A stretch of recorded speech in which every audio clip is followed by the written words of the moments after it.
Hello everyone, my name is Jasmo, and today we are writing.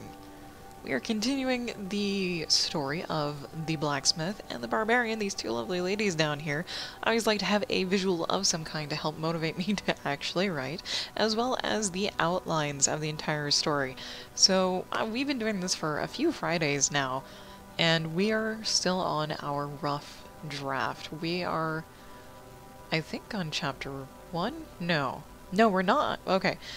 We just wrote Zhao's introduction. Zhao, we have three main characters. We have Zarasa, this tan gal, Catriona, the pale lady, and Zhao, a dude that I don't have a picture of, but he's the antagonist, while our two ladies are the protagonists.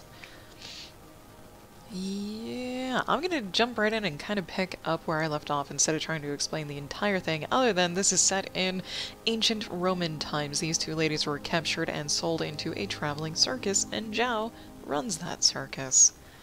So we just finished his very, very short introduction. This is like the entire introduction, and it's less than a page, and the ladies themselves each got like 3.5 pages or something like that. It doesn't matter actually how much time they get, because the story is now specifically about them. Zhao's not gonna get too much extra time because he's in charge of the circus, and he's mostly sequestered away in a tent, figuring out logistics, living the gluttonous lifestyle, etc., while these ladies are working elsewhere. Yeah, coffee. Coffee time. There we go. Story time is coffee time. Now, usually I read a little bit of what I wrote from the last time to get in the mood to continue writing.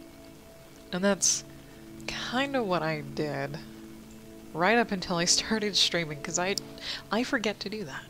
I totally forget to do that. So, let's see. Zarasa's intro was first, and then Catriona's. They both got kidnapped. And then we meet them back at Zhao's camp. We don't, like, go through the boring story of how they were shipped to where they got. We just, bam, start right in the middle of Zhao's day. And I'm very tired today. I will probably yawn a lot. I might rant or get really off topic. I will try not to. I will try not to, because I really do like this story and would love to have it be done one day. And it's not like a novel full-size book, it's a short story. Or a shorter story. It was originally going to be a comic, but I'm adapting it into a written story because making a comic, unless it's just stick figures, is incredibly time-consuming and difficult. So yeah, there we go.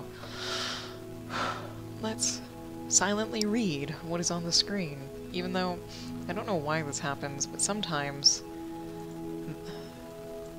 little skews happen, but I guess that's okay? Sure, okay. Unbearable heat soaked dry air even before the sun rose to make lives miserable. Ouch. Cages filled with sweating animals, peoples, and other goods awaited inspection as Zhao leisurely left his tent. Mercenaries had arrived the evening before with their wares ready to sell, but Zhao always played coy, even if there was no patience for him. The mercenaries knew him too well and can tell by his languid movements that he was in a desirous mood, which meant less money for them. Still, Zhao was a constant customer, and every once in a while they could part ways with a little less currency. And I have a little thing here, since this is a rough draft. Research what kind of currency, and I'm going to highlight that. Obsidian orbs caressed over everything for sale. Rare animals, items from a different culture, an emaciated, pale-skinned girl with dirty red hair. Zhao lamented the conditions of what he was presented, especially the girl. The girl that could have been a real jewel. The mercenaries rolled their eyes at one another, knowing what would come next. Haggling. Haggling was done over a simple morning meal of sweet fruits and wine, as Zhao never lacked hospitality for business occasions, or any occasion, really. In the end, he received what he wanted at a price he was willing to provide, including the girl that looked on the verge of death. There was something in her posture that intrigued him enough to take on another mouth to feed, another expense that needed to show a return or be left behind. Before the sun rose over the desert mountains, Zhao gathered as many employees to start moving the cages, Zarasa volunteering to help move the only slave, as Zhao thought she would. He watched them closely for any reactions, as he had a liking for the once blacksmithing woman, but held his reactions in check, even when she tried to converse in her melodic voice with no immediate success. So, Zhao's actually really interested in Zarasa, but is keeping his distance, and he's only doing that to himself. Zhao is our antagonist, and we actually have the background of him. So a little bit of background, just to remind myself as well. Let's see. He was born in Egypt, and life was not really that kind to him. His parents died early, leaving him to live on the streets where he did anything to survive. Eventually, he found his way into the employ of a traveling circus manager, where he learned the trade and took over after the manager's untimely death. I don't actually know what that means. He could have been murdered by someone else, poisoned, choked to death, he could have drowned. I'm not implying that Zhao killed him, but it could be a possibility.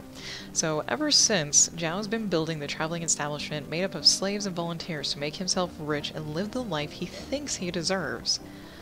He is the head of a popular traveling circus that wealthy people love to employ for private parties.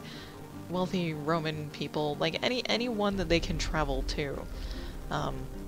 There's a lot of research that I need to do on that. So various animals and people of all sorts of talents and skills are under his wing. Most people are slaves, some are volunteers.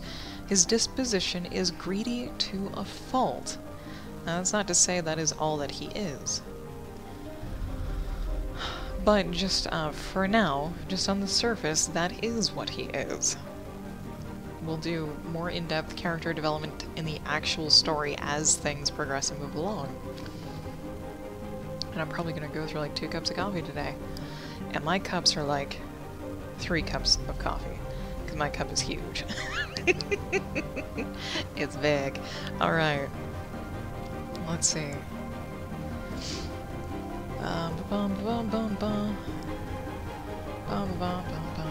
Let's travel down to... I think chapter 1, or Zhao's introduction kind of bleeds into chapter 1. So this is technically... right here, chapter 1. Hand that over here. Chapter 1. Boop, boop, boop. There we go. So Zhao's introduction is the introduction to the actual first chapter of the book. And this, well, this could technically be chapter 3, since we introduced the other ladies. Actually, let's do that. No, because I'll get confused. Okay, so in chapter 1, all the goods are taken back to the circus, built of tents and portable fences. Many guards surround the area and patrol nearly every inch of space. Catriona takes it all in as she is transported to her new home, where she understands no one, because Catriona is a Germanic barbarian from the north, and everyone else speaks what people do around the now country of Italy? Yeah. Research. For the setting, think Spartacus, Blood and Sand. That's kind of the same time period, but this has nothing to do with gladiators, and it's not going to have nearly as much sex or gore. And I don't even know if there is going to be either of those. There will be some violent things, but not graphically violent, because I don't like writing very powerful imagery. It bothers me. That it might creep out, because it might be not necessary really, but more interesting to the story. I'm going to stop talking. Alright, so we get a little insight to Zhao and his liking for Zarasa, and I'm going to punch Twitch software in the face. It's okay. We know that Zhao likes Zarasa, but is holding himself back. That's what I was going to say. He's holding himself back for no reason. He could do whatever he wanted to. He could give her gifts. He could try to make friends with her, try and have a relationship with her, but he's denying himself that because she's like forbidden fruit. And that's mainly just because of what she looks like. So she's a very tall, muscular, fit gal. And He's gonna be... He's a lot shorter, I think. And a little bit rounder. Did I actually have their height and crap on here? I do. Zarasa is 6'2". Catriona is 5'5". Okay, and Zhao is 5'7", so Zarasa is quite a bit taller. She's a little bit of a towering figure. Again, pulling from the movie The Gladiator, one of the ladies in the chariot, I think that's what I thought of when Zarasa came about. But how do we transition this? Okay. Because writing in third person is weird, especially when you're writing between several different people. Because you have to kind of shift from... The way that I see third person writing is kind of the same way I view third person shooters, the games, where you're literally looking over your character's shoulder.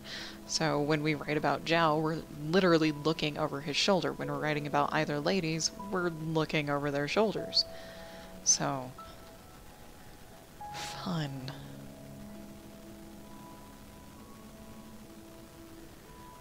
Okay, back down to chapter 1. I like to highlight the things that I've already written over yonder. Okay, so we need to describe the space. Okay.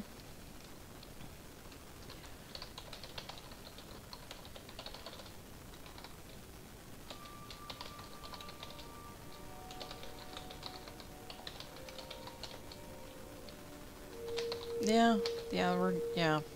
So Catriona is in a cage. She's had a very rough time getting transported from the northern coast of Germany down to wherever it is that they are. I probably should kind of pinpoint that.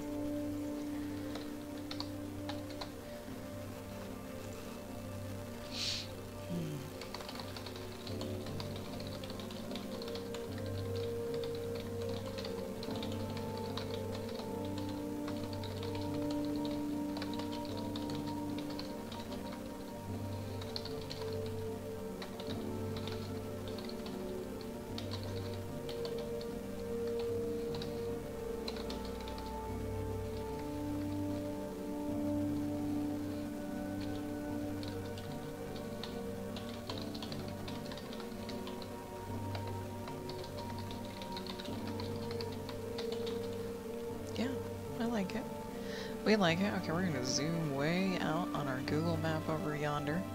Okay, we could be somewhere in Bosnia, or somewhere in northern Italy. Maybe Slovenia or Croatia is where they are currently camped. Or they could be somewhere else entirely. For some reason I picture a vast desert. They're like in a valley desert with the rolling hills on one end and endless stretching lands to the other that you would get lost in. And I don't think that description actually fits anywhere in Europe. Jesus. So maybe we go south into Africa. Where the Gibraltar Strait is, south of that in Morocco. I'm literally looking at a map. I have, no geographical knowledge whatsoever. Geography is not my strong suit. Let's pull up everybody again. Yep, there we go. There we go. What else we have? This guy. Okay. Put you back. That's what I get for shaking a window. Minimizes everything else. So, south of Morocco, maybe Algeria-ish. Because there's gotta be fairly... I don't know. We'll have to research that. But these days, that place looks pretty arid. So, maybe somewhere around Morocco. Or just the northern coast of Africa.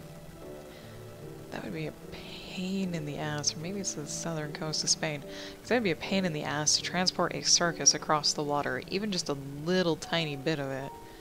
Where you can actually see the other side of land. That would suck. Because think giraffes, elephants, other rare, dangerous animals are in this circus.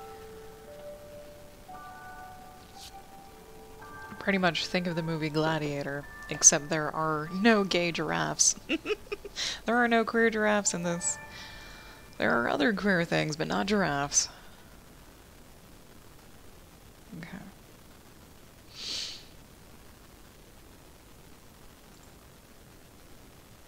Poor cat. Yeah, I'm gonna zoom in. There we go. Faces.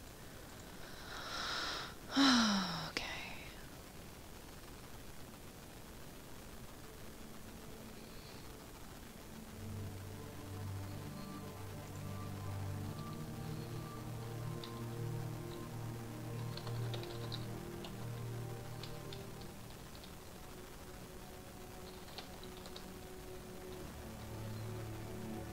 Mm-hmm.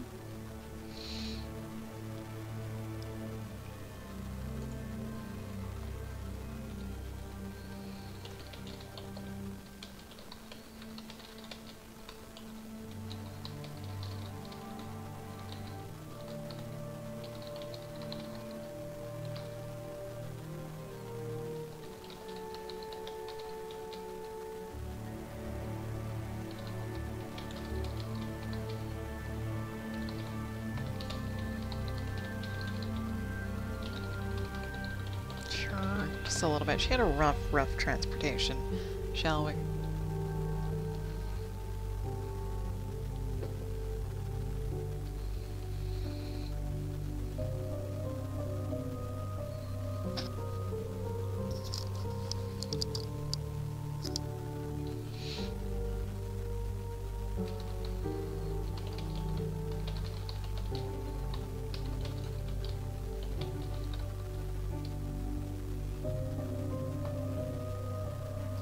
How do you describe, like, olive skin? Like, Zaraz is tan with olive undertones. It's an elegant way of describing that.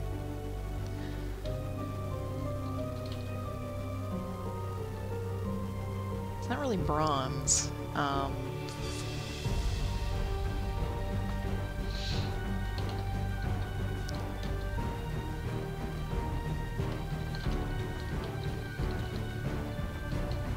Sure.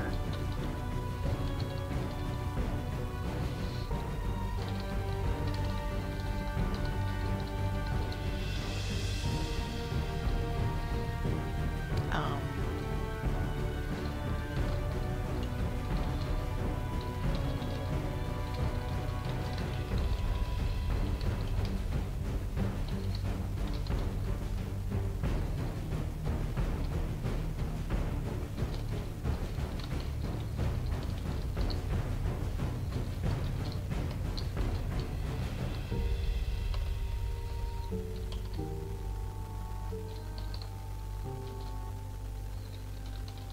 it's not how you spell icy?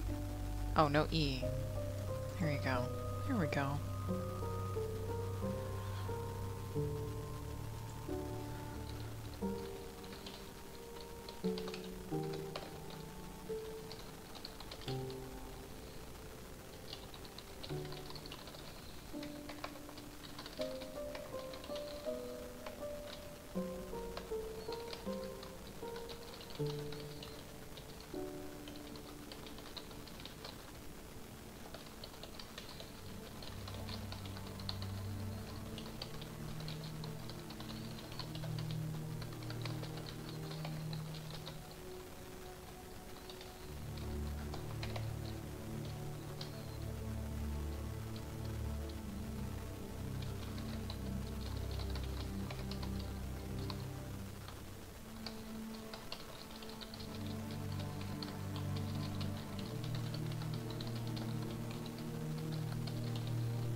Wow, I thought there was any in there. There we go.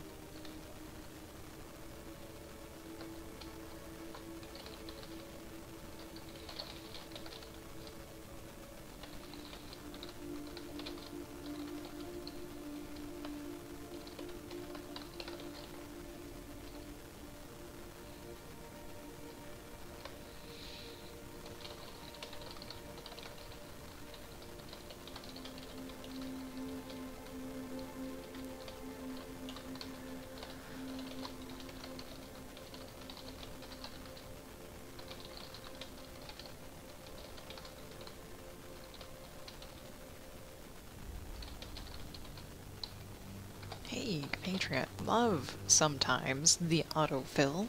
Or auto-finish. Finish, yes. Okay.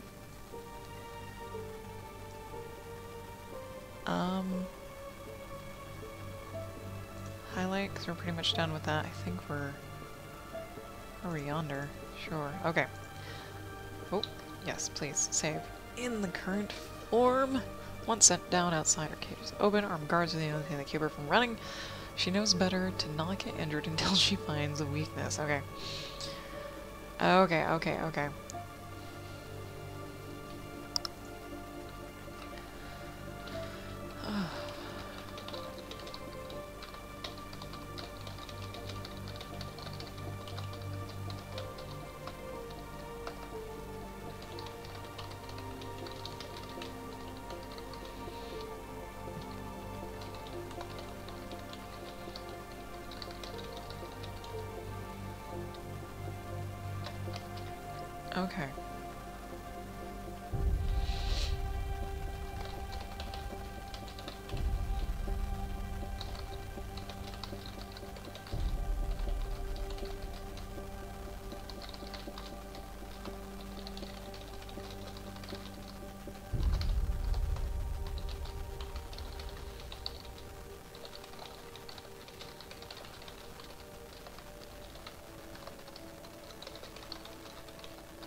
I guess I'll just be silently writing today. Be all up in my own head.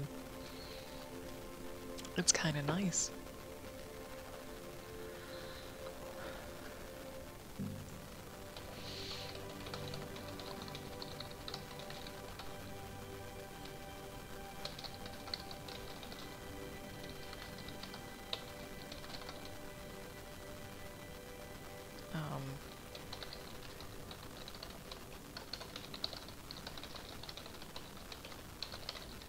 Which is, I have no idea. So we're kind of here. We're kind of here, I guess. Okay. Yep, okay, so Rouse is gonna stand next to Catriona. Of course, names aren't totally officially exchanged yet, because Cat didn't really respond. So Zhao is gonna go down the line to inspect everyone. Although while giving a speech that not all of them can understand, Sarasa has heard a few times by now and feels guilty for what is to come, which isn't as bad as it sounds. Because I wanted this to be a lot lighter and less grungy than Spartacus Blood and Sand. Like, quite a bit. Because it is, pretty hefty to watch. Okay.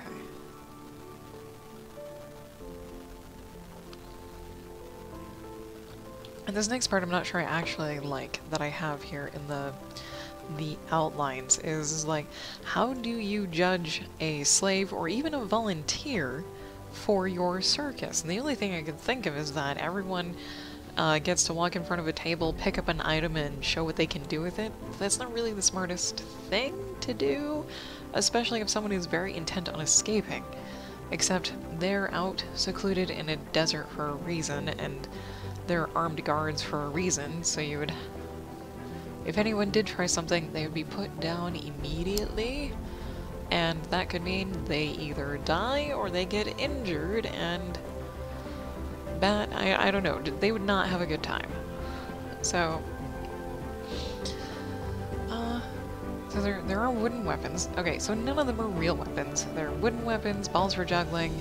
When it comes to Cat, she picks up a ball, points to Zarasa and somewhere else, and Zarasa isn't sure what to do until her master nods, or probably tells her, yeah, go over there, go ahead. And so Zarasa walks down the lane, and before she even stops, Cat throws the ball at her, to her, and then Zarasa catches it. Like, knee-jerk reaction, catches it. Probably right in front of her forehead, because Cat would have beamed her right on the forehead. Or the heart, one of the two. Cat is an expert marksman with a spear, of all things. With a hunting spear, of all things. And possibly a bow, I don't know. We don't really get to see that side of her at all. Or we won't. Not until maybe like the very end in the epilogue. So... okay.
I'm not gonna read into it. I'm gonna try and make this not Mary Sue-like.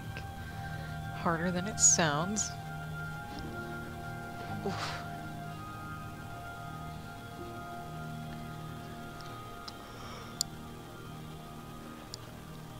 Oh, if you want to play a drinking game, every time I yawn, take a drink of whatever you have. Water, coffee, beer, whiskey. Oh. Parents gave me 2 tiny bottles of whiskey for watching their dogs, even though, like, I don't really drink, and if I do drink it, I prefer rum. And so Jim and I split one of the tiny bottles of whiskey and immediately regretted it. Slept well, but man, oh man, that stuff's nasty. But the weird thing about whiskey is, like, the flavor of it is pretty good, but then it's like they dumped flavor into rubbing alcohol. And it's the alcohol part that's bad, but not the flavor. It's weird.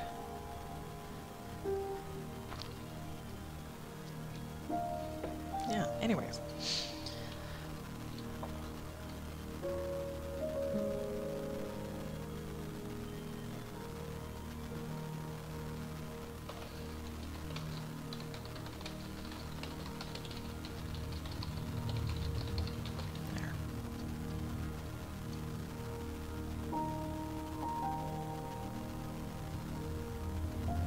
You don't have to really relay her feelings of guilt. And okay, so these feelings aren't... The feelings of guilt wouldn't be for what's going to immediately happen, but for what will probably happen over time. But you don't really need to relay that right now. Okay.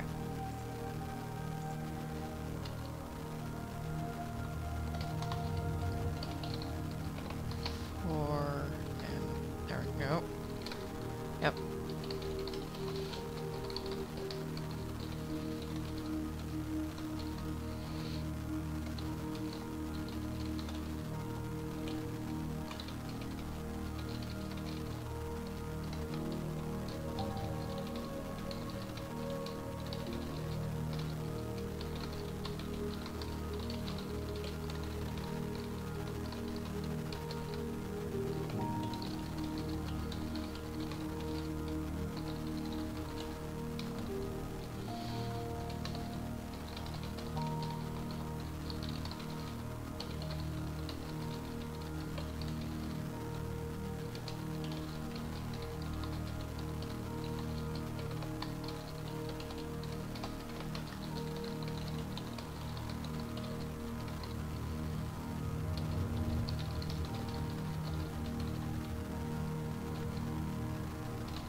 hard to describe juggling when you when you're trying to describe it from a point of view of someone who's never seen or heard of it.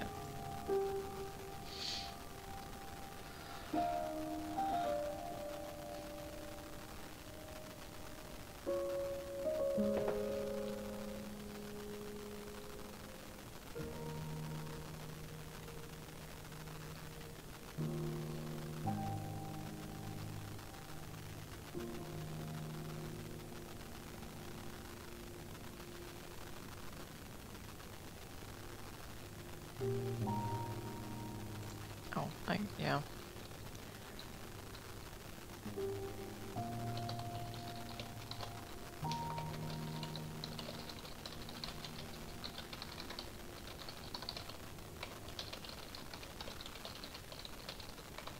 There we go. Put that little thingamajig in there. That little poke. There. Let's see.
Oh god, what else does Cat do? Cat actually has hobbies. She likes hunting, cooking, making various leather-based things, and relaxing. So leather-based things would include clothing, bags, little leather strips to braid into patterns for accents of clothes and bags, tents, cloaks, and there's nothing on there. Nothing on the tables that would make clothes making or item making into an attraction for a circus. And she just likes relaxing. Because when you're hunting, oh, it takes so much effort. So much effort and energy. Just so much energy. So she likes hunting, cooking. There's nothing on the table she can cook, so she has to show off the only talent that she can.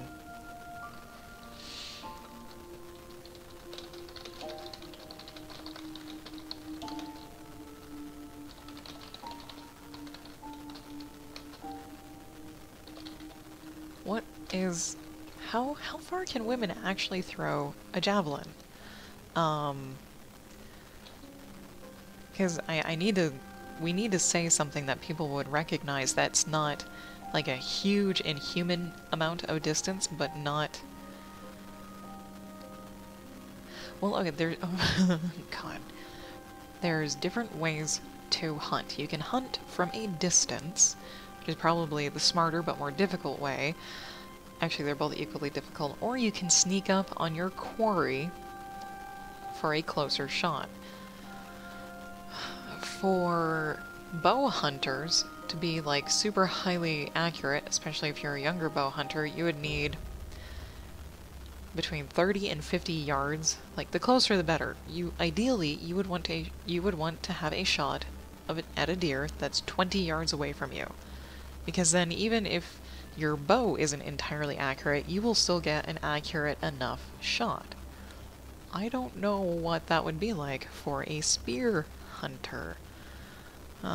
So, Jesus.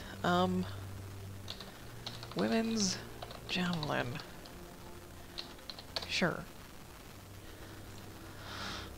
Javelin throw, Wikipedia. I know throwing a javelin is not the same as throwing a spear, especially if it's a specially made spear for hunting. It's probably going to be lighter, smaller, something that you can literally be like on your knees and throw it, because you need to be able to throw it from any position, you know, hunched in a tree looking down, being as low to the ground as you can, standing, sitting, from your side, from any direction. So, what's a safe distance? I was gonna say like 100 paces, because it's vague. Because it's very vague. Well, 100 paces would, I think, be too much. Especially if they're like full adult man strides, because I think you have a stride of between 2.5 feet and 3 feet, depending on how tall you are. And if it's 3 feet, 100 paces is 300 feet, and that is a lot. Isn't it? Math. No! Everyone's weakness online, math. Do it live. Don't, no.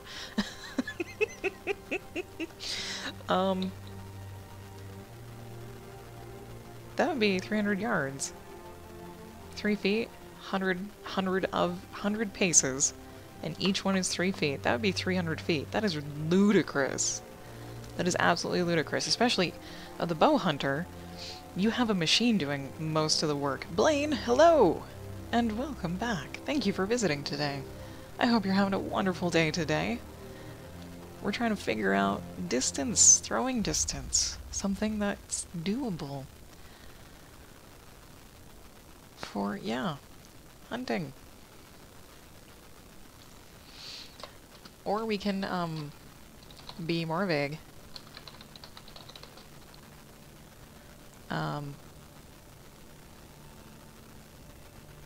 Now, when you hunt a deer with a bow, you shoot it. When you hunt a deer with a spear, even though it's probably really dumb to do so, what do you call it?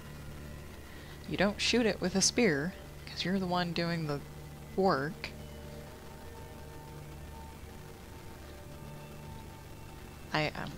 She was a hunter, one of the best from her village, and could accurately pin.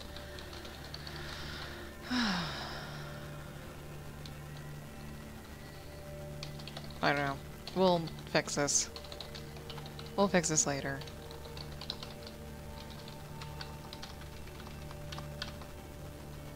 Oh, crap. Ugh. We are somewhere over there. Okay. Sure, why not? The stress is real. Now that now that there's an audience, oh god.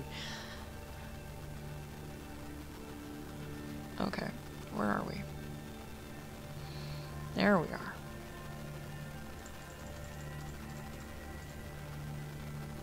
It's Catriona's turn to demonstrate a skill that she has, so she's gonna pick up a ball and throw it at Zeras's face. From a fair distance, I should say. Now you have to think about the mechanics of spear throwing. If you're close enough, your trajectory is not going to have a lob to it. It's not going to have a huge lob. You're not going to try and lob it. It's going to be like straight, mostly straight at the thing. But if you're a good fair distance away, that means you need to lob it. Like throw it more skyward than at your target, otherwise it won't make it. So, Cat's gonna lob the ball. Zeros is gonna be far away enough to lob the ball? Yeah? Maybe? The weird decisions you have to make in story writing, it's just weird.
Oh, I see, I see. Okay, sorry, Instagram shit popping up on my phone. Like, what's going on? Da da da. That's not how you spell guide. No, that's not how you spell guidance. Jesus. There we go.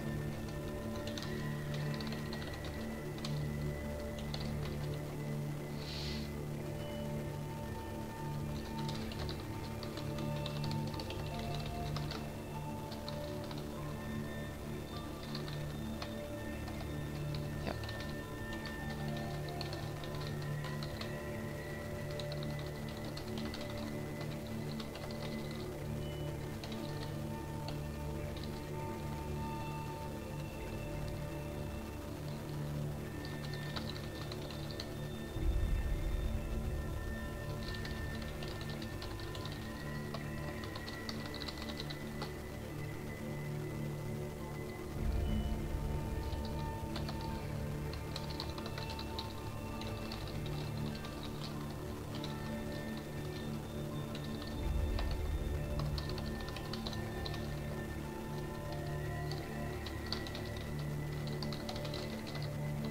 Sure, why not?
This is where things will get confusing.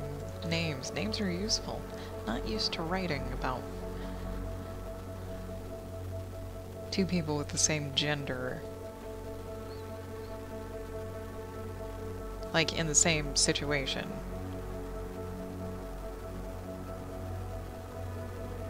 Actually, I haven't written for a really, really long time. Meh. Meh. Onward. Moving onward. Save. Save often. Okay. What have we done? Da da da da da. We've actually done all of that. Nice. Very nice. Okay. We're almost done with chapter 1. Even better. Well, you know, this is rough draft. We'll go back in and fill it in later. Put all those details in, fix our wording, grammar, blah blah blah, sentence structure. Okay, so not quite sure how her simple skills would be put to the most use. Jiao assigns Catriona to Zarasa's care until it can be figured out. And then Catriona is fitted with a collar and a rope that is given to Zarasa. The teleroom directs the redhead to a place where they can get cleaned up and do so. Catriona is resistant but still gets cleaned up despite being dehydrated and nearly starving. Zarasa quickly realizes the state that her new charge is in and takes her to get food, water, and fresh, simple clothes. The two women eat outside in the shade of a large tent. Zarasa introduces herself, I'm going to say again, with just her name, but Cat refuses to give up her own. Still, Zarasa is not surprised and tries to take everything in stride. Okay.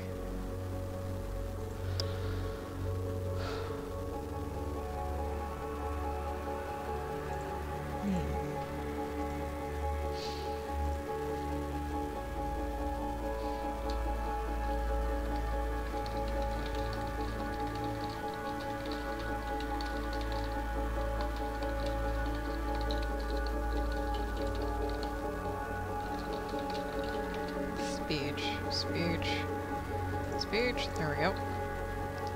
Hopefully I fixed that where the other one was. Let's put you there. Okay.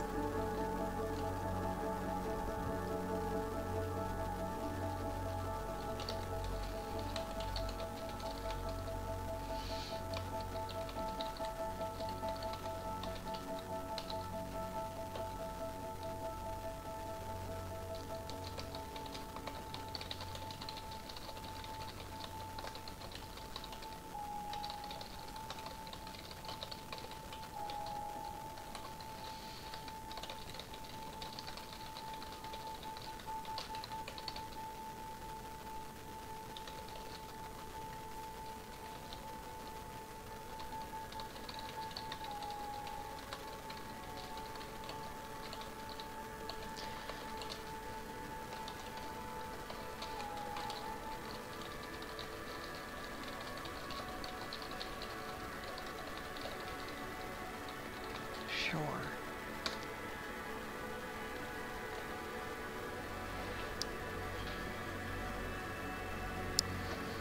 Okay.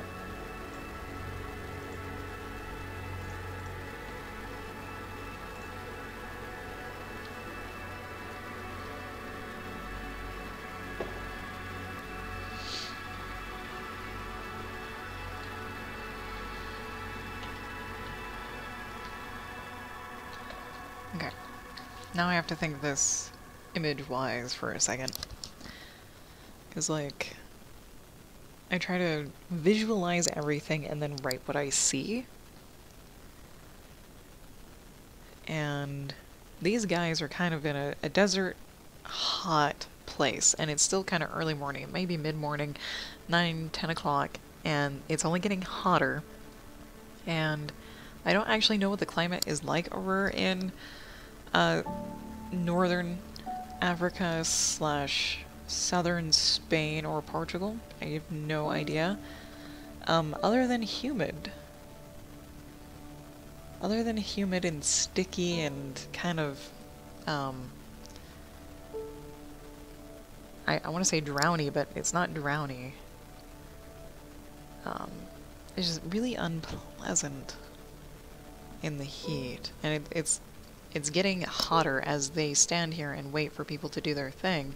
But they're not waiting here for like hours for people to do their thing. It's only going to be like 10:30 by the time everyone's done. So the heat will have only increased just a tiny, tiny bit.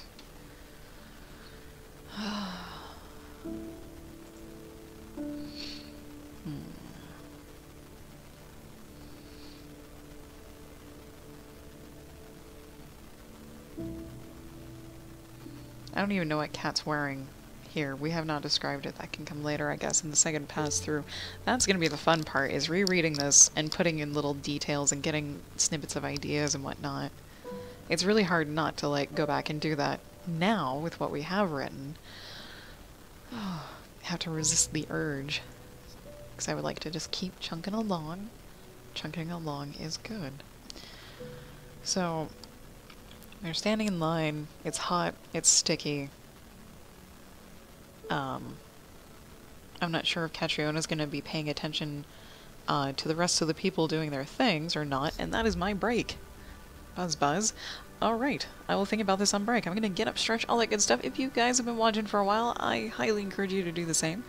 And I will meet you back here in about 3 minutes.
Alright.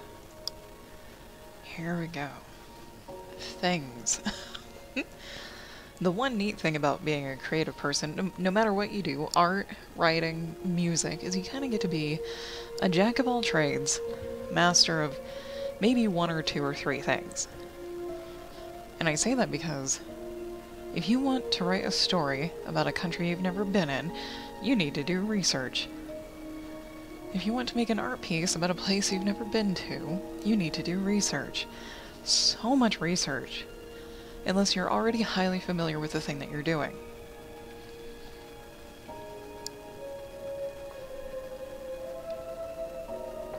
And that's kind of the fun part, especially if you like to learn. If you really like to seek out that knowledge.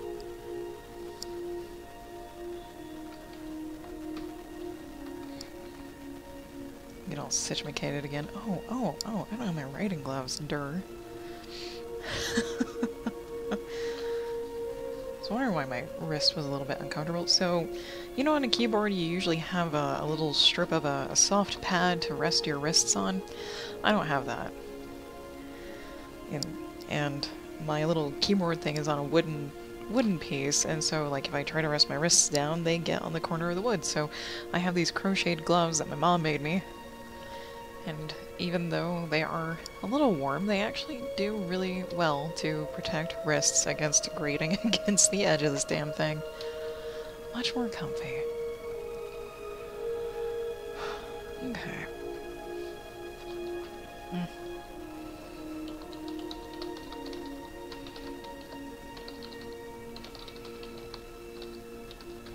It's not how you spell drown. Wow.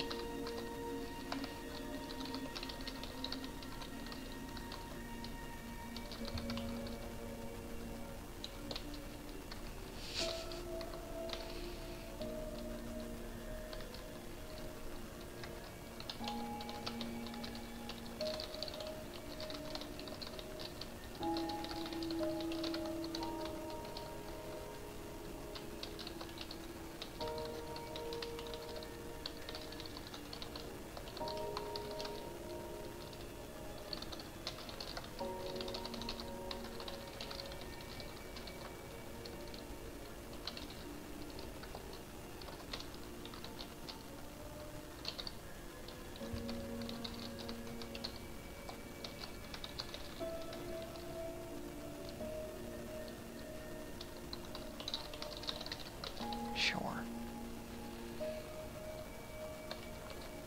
Okay.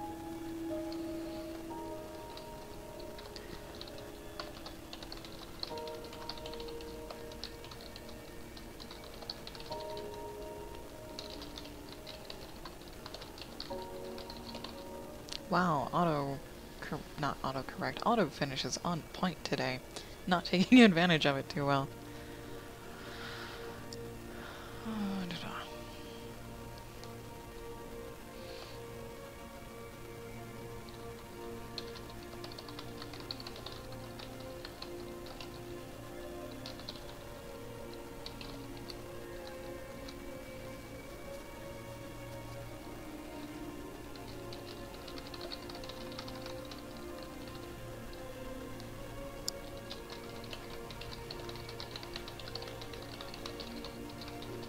Sure. Well, okay, so the process would be for your newcomer is to probably get them cleaned up, deloused, and fitted with new clothes.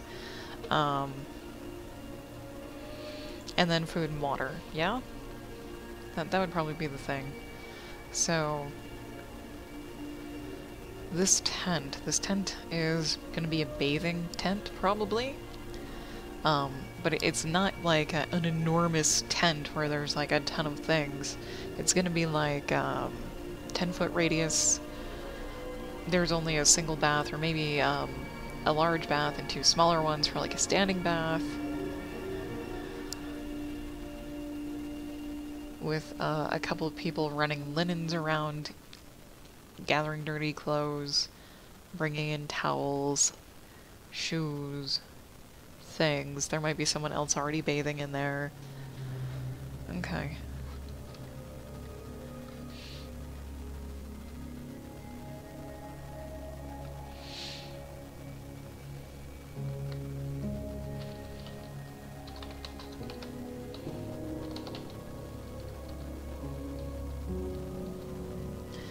Um...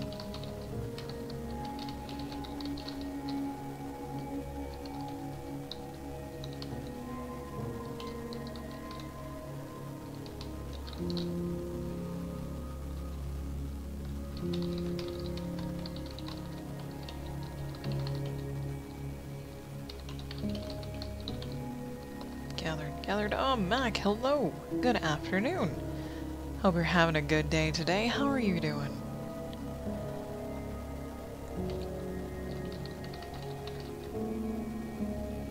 I like to hum to this one, but I'm not going to because I'll be off key.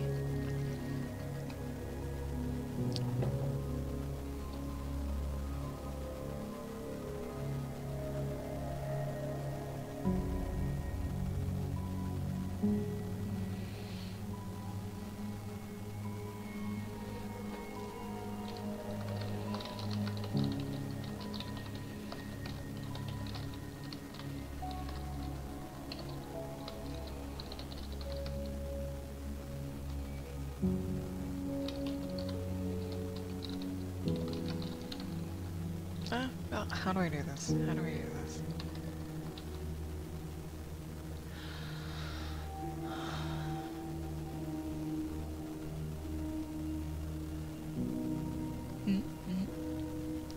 Waiting for the work bell to ring so you can go home and either draw or game. Nice. At least it's near ending time for work over there. Almost. So close yet so far away.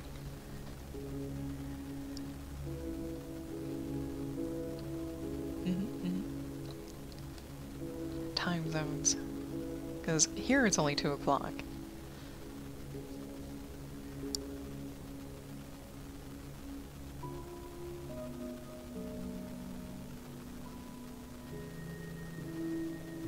While I sit here and decide how to describe this.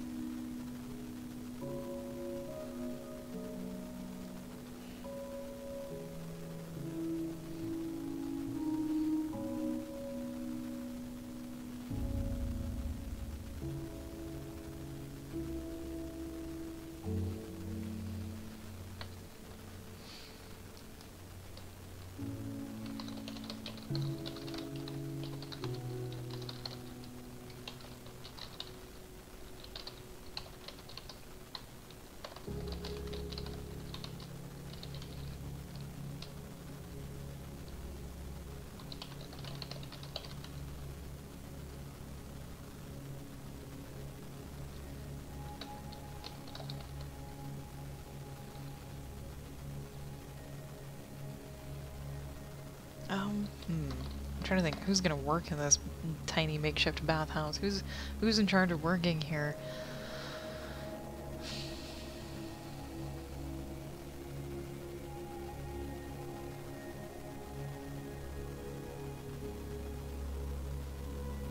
I have no idea.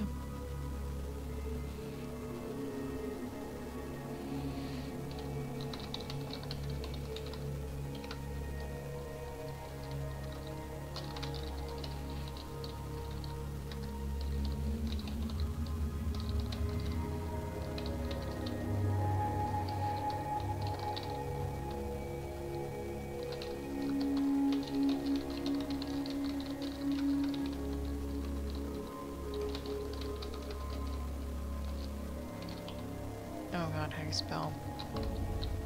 Oh god. Yay!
That's how you spell shoot. There we go.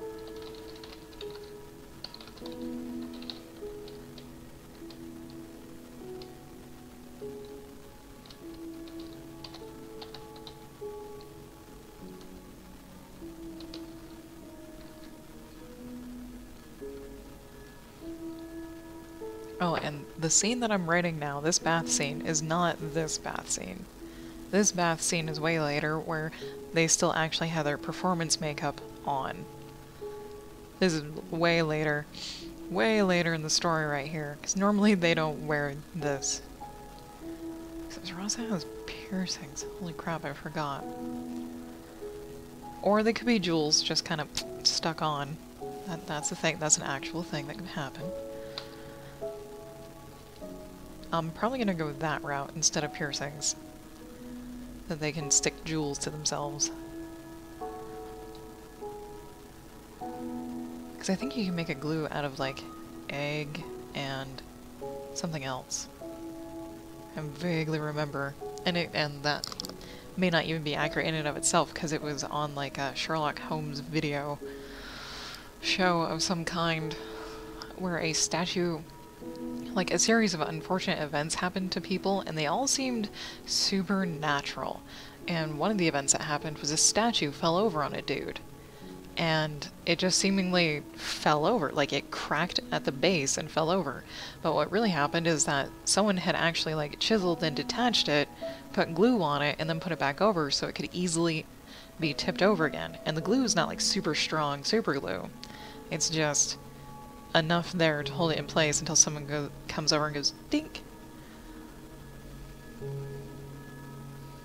So I'm fairly certain these folks would be handy enough to find a skin tolerable glue.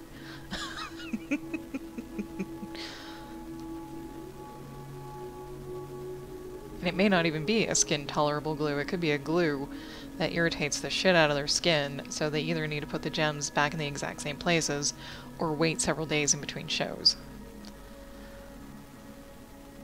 Either or, that detail probably will never make it into the actual story. But you have to think about these things. Emerald M, hello! And welcome!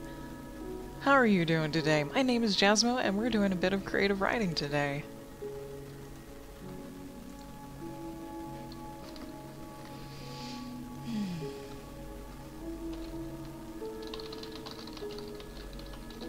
There we go.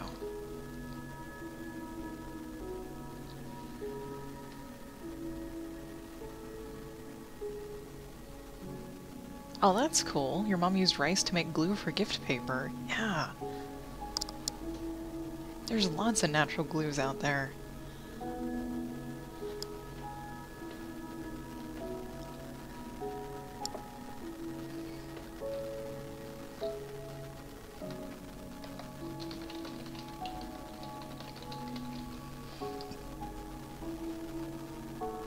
We're working on an original story called The Blacksmith and the Barbarian. It's a story of two ladies in ancient Roman times who get captured separately from their respective cultures and sold to a traveling circus that performs for rich people. And we get to follow these ladies through that endeavor until they get their freedom. They can earn their freedom or run away. One of them wants to earn it, like literally earn the money for it, because they do get paid, albeit small amounts. The other one just wants to escape.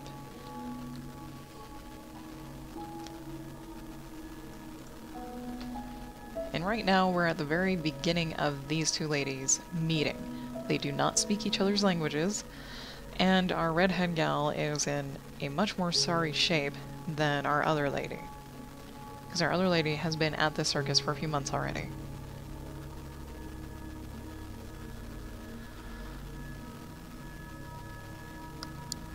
I think I'm gonna forego the collar and the rope thing. We're just gonna not even do that. Okay.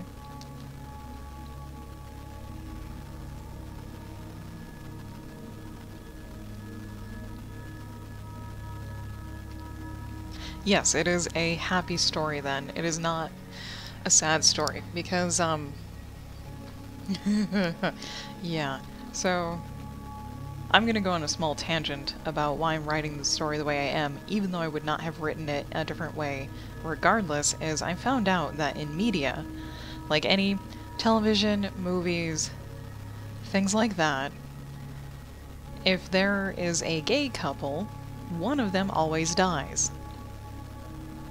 Just always. Or the gay person dies. And these are like Lifetime movies.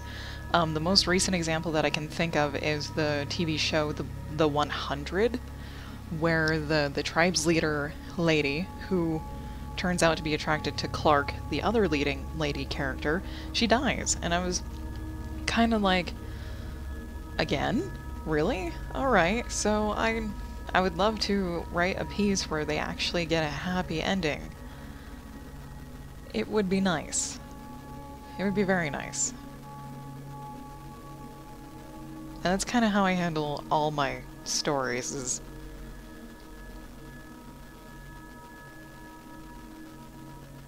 Yeah. Now, that's not to say both of these people are lesbians. Our redhead is definitely attracted to ladies, but Zarasa, our Persian lady, she's an asexual, which means she's not really attracted to anyone at all. Not really. The romance thing... Romance, sure, but sexual attraction, not so much. But they end up basically being together by the end of this.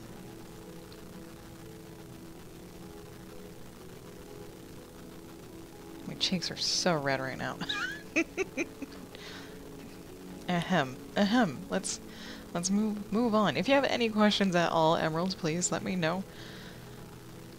I would not be streaming if it was not okay to be interrupted.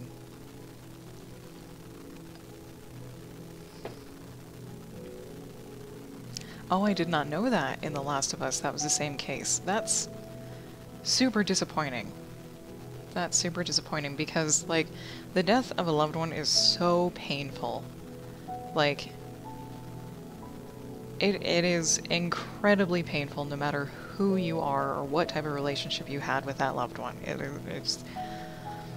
And to just keep doing it, I don't even know if they do it on purpose, but that's like the common thing. And the thing that made me realize that that happened a lot was I was on someone's Tumblr, and they themselves were homosexual, and they actually had, I think it was a link to a YouTube video that was explaining, we're tired of seeing this in the media. We're tired of being killed in the media.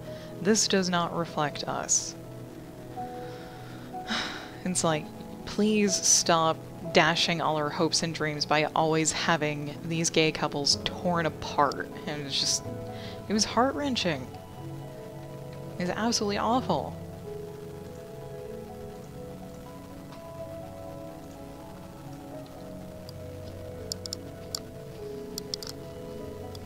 I wrote another story that had a happy ending. There was baggage of a person, but ended up having a happier ending. That's kind of the thing I like to do, is like, someone needs...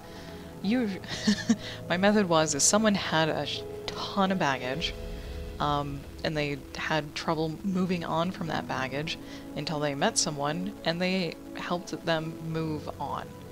They didn't try to fix them or anything, they just understood and supported and just helped them move on into a nice, healthy relationship again.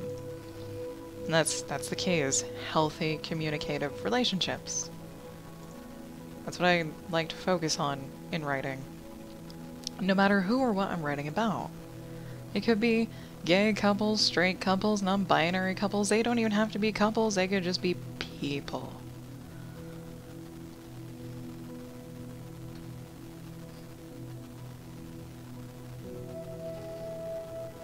Oh, the death is in the DLC, damn.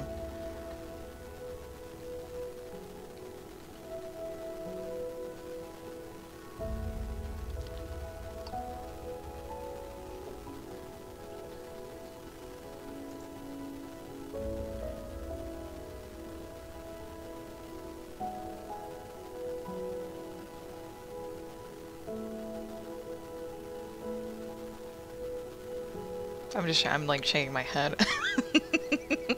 shaking my head. Ugh. Yeah.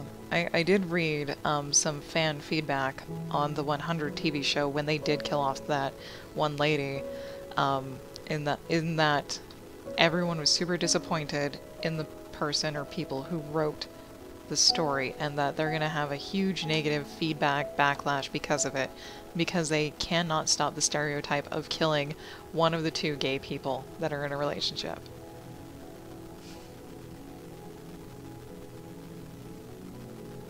So we're having a happier ending story. It's rough. There are some rough bumps and whatnot, but no one gets scarred too deeply. There will be an extra happy twist in the epilogue too, I think. Okay. Bath time. Bath time with someone who doesn't know your language and you need to get them cleaned up.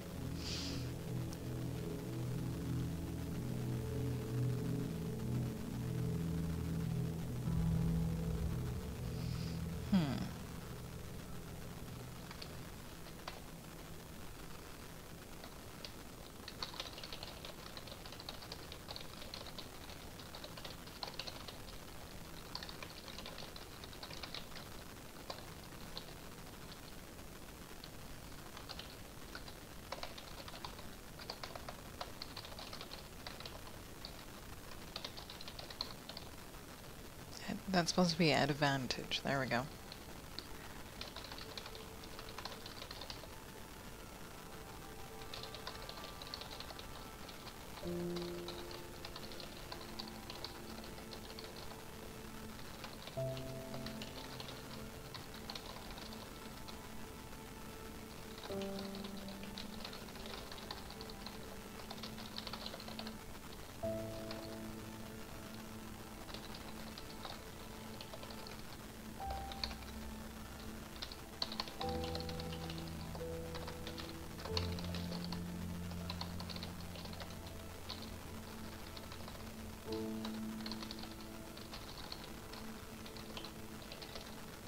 There we go. Yeah, I sort of like, well, yeah, the 100 was pretty decent. Although their science may just be a little tweaked, but I didn't look too far into that. And I don't think I've seen it since the second season either, which is about the time that we dropped Netflix, so I haven't seen anything since then. But yeah, it was fairly decent. I think one thing that kept some interest was Clark, and just the fact that her name was Clark. And Lincoln. Basically those two people, for me, were what kept me watching. The rest of it was kind of pre-teeny, not bad pre-teeny, but like almost Lord of the Flies, which was really neat. I actually like Lord of the Flies because just how horrible their situation was and how bad it got. But yeah. There was enough twists and turns to make it not that predictable and a little bit more enjoyable.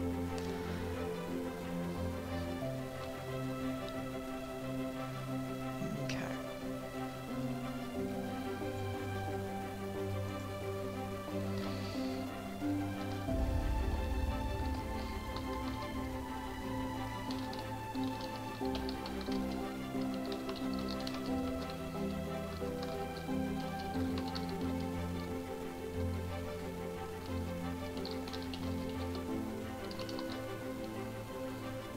That's nice. Well, thoroughly. Oh dear God. There we go.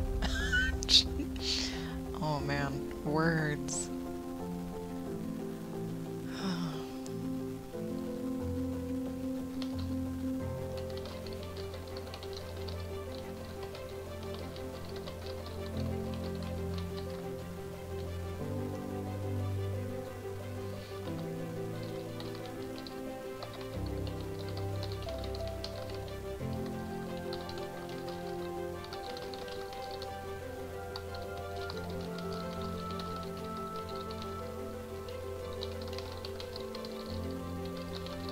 There we go.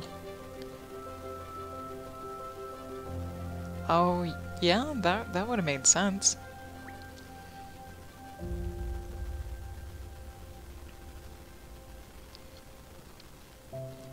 Just to be a little Games of Thrones-y, there's a lot of politicalness behind people's moves in Game of Thrones. The Red Wedding being like the largest, best example of that. That was pretty much a political move. And a spiteful move. It was mostly spiteful. Just, ugh. Oh. Ugh. God, those, ugh. Yeah. If the books weren't so large, I would actually read them. Because we do know that the TV shows start straying from the books pretty heftily, especially in these last few seasons. But that's more than okay because the author is approving all of these strays, which is neat.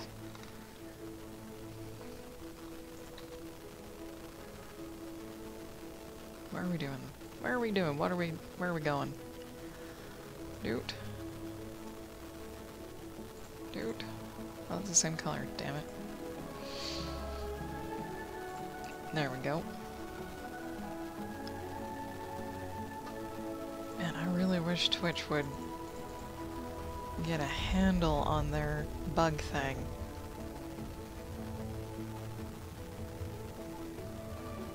Okay, anyways,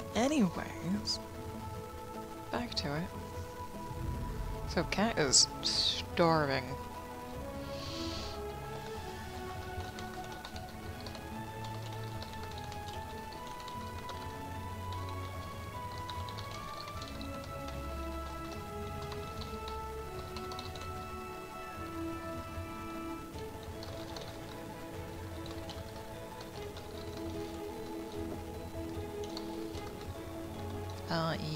Yeah.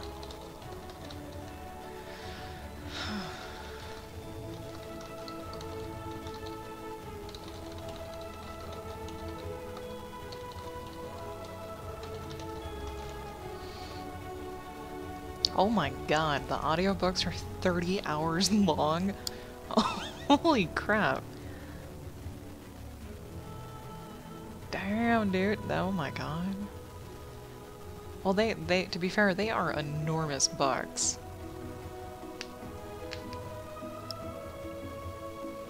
I remember, like, I worked at a bookstore a while back, and they were the thickest books in the fantasy section. Just small Bible fantasy-packed books. They're like Bible thickness. They're huge. I guess I shouldn't be surprised that the audiobooks are like 30 hours long and several CDs. I'm sure.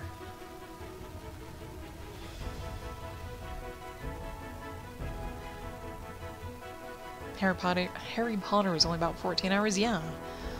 I remember my dad, for some reason, listened to the Harry Potter audiobooks. There you go. And I don't know why, other than to like fill the time between driving to work and driving home to work. If you have a long commute, audiobooks are awesome. Even if you do a bus and you have a long commute, audiobooks are awesome. I think you can rent them from your libraries too. Probably not the absolute latest and greatest, but they're there. At least in the ones around here there are. Oh, misspelled word. There we go.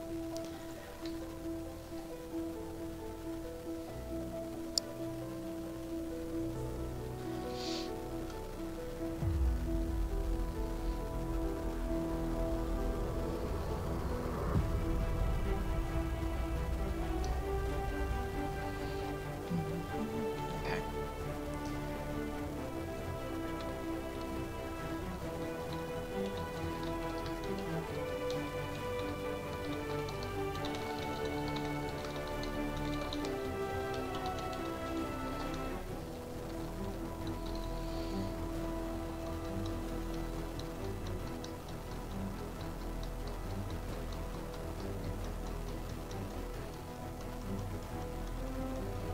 Oh, yeah, if you have a single narrator, reading the books and they do voices. I remember Hermione's voice. It does help. It does help a lot. I always wondered how but I haven't listened to many, but I've always wondered if certain books they actually get like a cast of characters, or do they always get like a professional narrator, just a singular person? So I'm not sure. I have not listened to very many. I've only caught snippets of Harry Potter, and that's pretty much it. I prefer reading on like a paper white tablet. For some reason, I can read faster and retain the story better than reading just like an actual physical book. It's weird.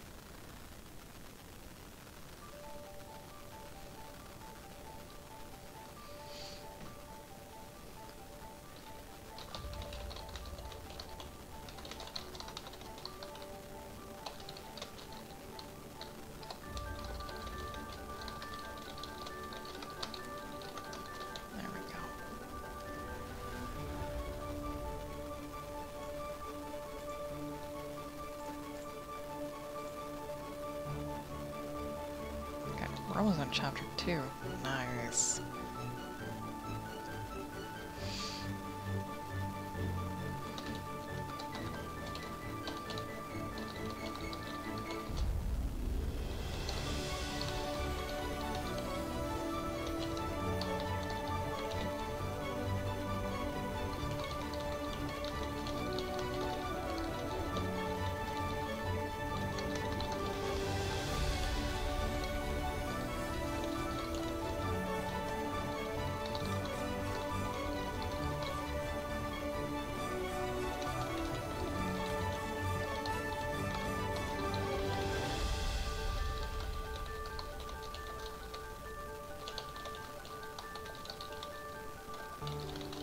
Here we go.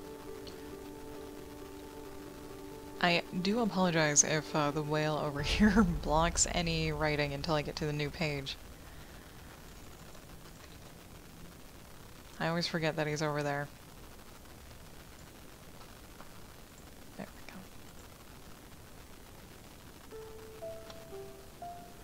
So, what would they be eating? They would probably be eating like a stewed meat with root vegetables? Yeah? Like goat? Goat meat, probably? Goats are pretty hardy. Ah, most audiobooks only have one narrator. Oh. Yeah. A man doing a lady's voice can sound a little bit off, yeah. Just a little bit. That's funny.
There we go.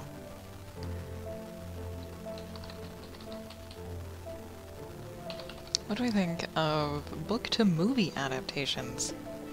Yeah, some are okay and some are trash. No, no. Some are okay and some are poorly executed for sure.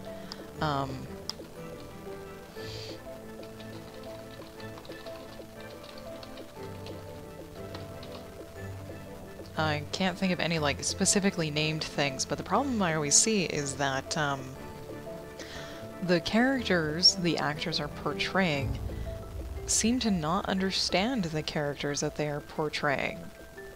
Like, it's like they never read the book, even if they have. It's like they haven't read it enough, and they haven't speculated on it enough, and they haven't talked about it enough with other people that are playing other roles. It's like, honestly, I think to make a good movie, you almost need people who can all get into the same mindset of being in this particular world that the movie and book are set in.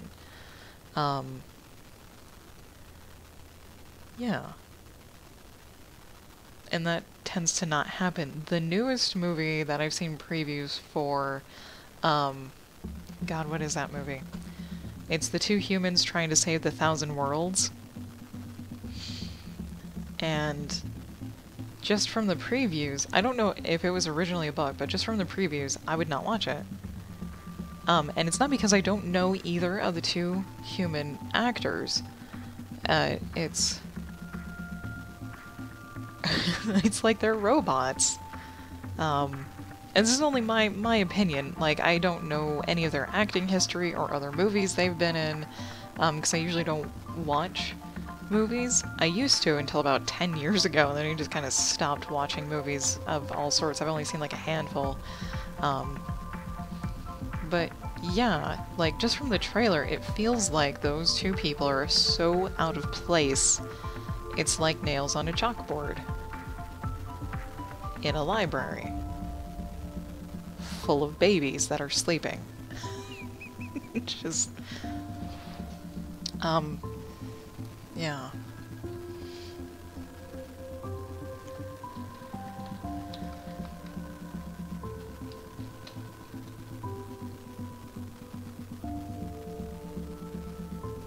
But I'm highly critical and, all of that good stuff.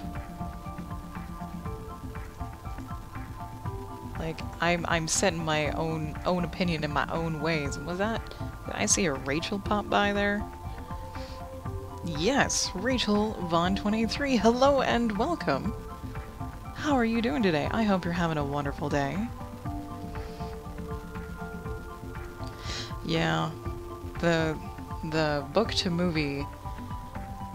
Oh god, if they don't involve the original author to help direct and instruct things, it can kind of go awry. And not in a great way. Like you mentioned, is like, two characters in this one book are really nice and awesome, and in the movie they're complete assholes. And it's like, how did that happen? Well, the director said, I want to interpret it this way. I want to put my own little touch on it this way. Sometimes it works, and sometimes it is poorly executed. I honestly wish there was a group of people who were really good at constructive criticism that could actually criticize the movie as it's being made. It would probably turn movie making time from a year into 3 years, but the movies would come out better, hopefully, and not entirely over budget.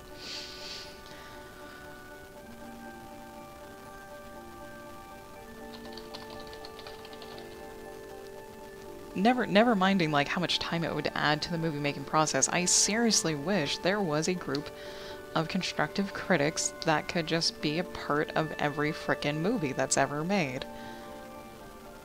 Because in recent years, there's only been a couple of movies that I've had minimal critical insights for, like Guardians of the Galaxy, the first one. It was absolutely fantastic.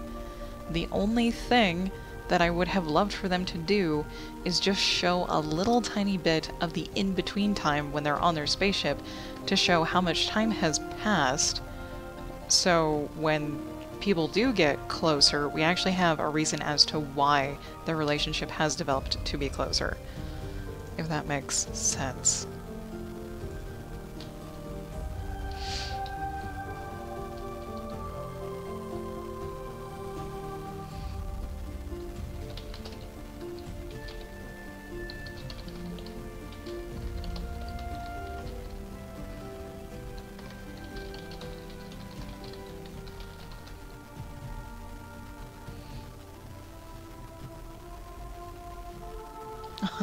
Oh, that's sad. I have not read or watched The Maze Runner, but I'm vaguely aware of the book because I used to work in a bookstore, but that was 10 years ago. Yeah, I was afraid that The Maze Runner was gonna suck, the movies. Really afraid that they were gonna suck, and I'm surprised that they still sucked with the author involved. I guess one way movies can get around the book-to-movie awfulness is to say, this book is in its own universe, this movie is in a slightly alternate universe. Now, that would allow them to do anything, but it might allow them to make a better movie. Kind of like how in Marvel there's the comic universe, and now there's the cinematic universe. They can kind of do what they need to / would like to make a great set of movies. I'm highly looking forward to Black Panther. Highly. Because I need it. I need to see that culture and dynamic and everything about it.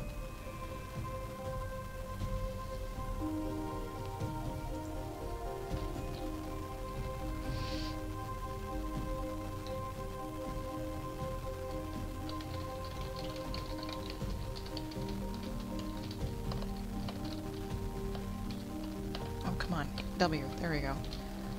Oh, I moved my keyboard. God damn it. Come here.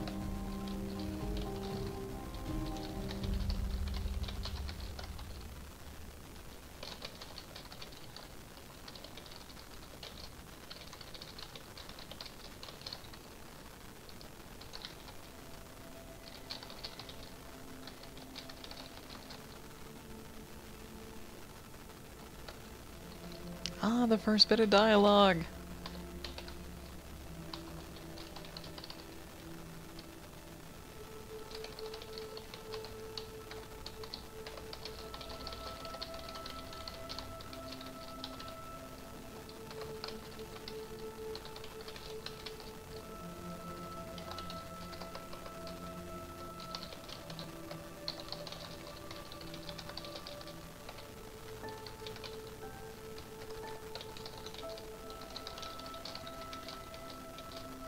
Ooh, that's not how you spell food. There we go.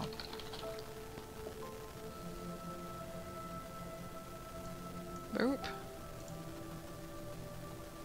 I don't know what color we're on. Not that color. God damn it. Technically, it doesn't have to be a different color, but I like it to be. God freaking A. I wish it would tell you what color you were already on. There. There. Oh, Twitch, why? Why do you be you? The coding.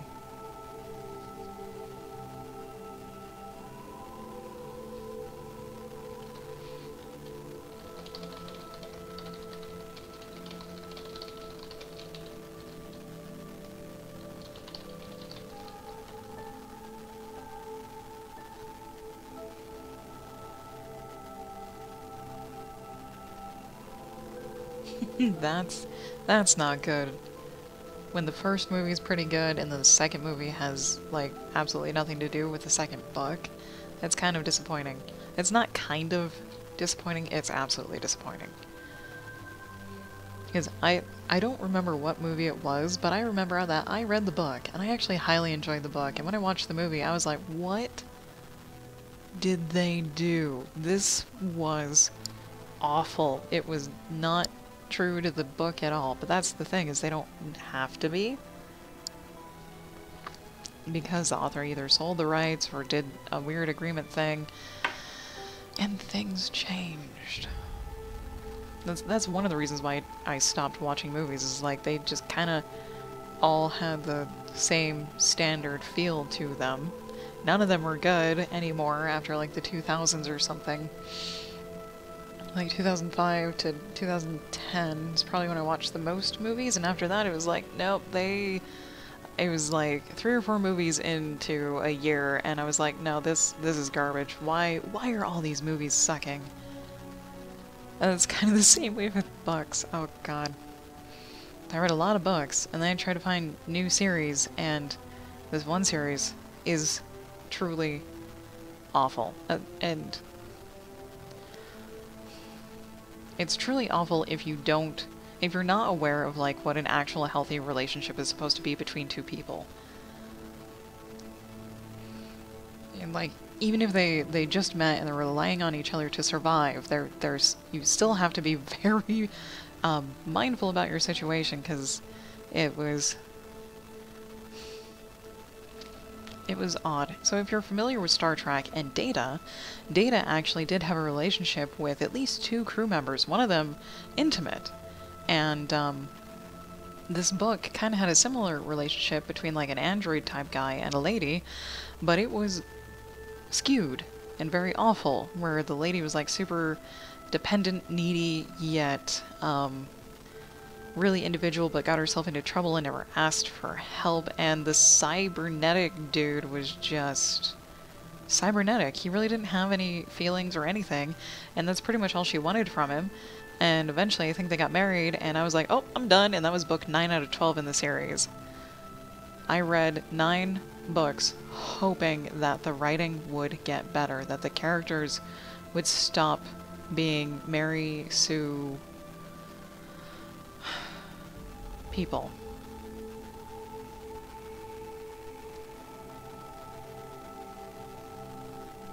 Yeah, it's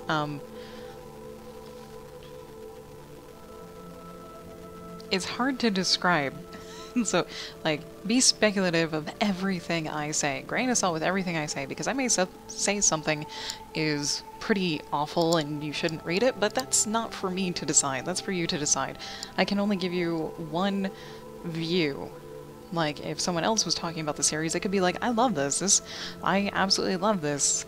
This relationship actually worked out so well. He's so caring, and she's not abusive towards him, but they actually really are, and people don't realize that's not healthy. That sort of thing.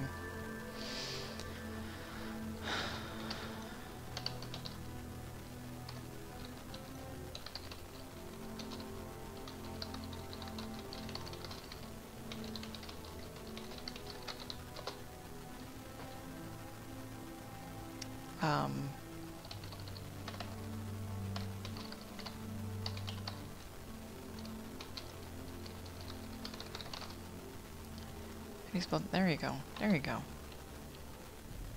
I almost want to name this author, because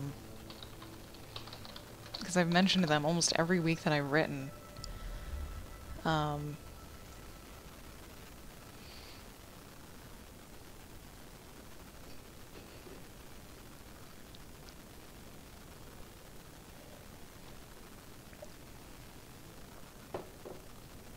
Yeah, okay, so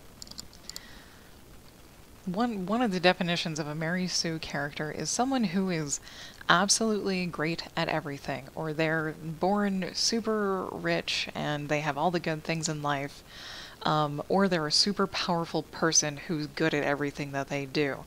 And this particular book series is about 2 of those.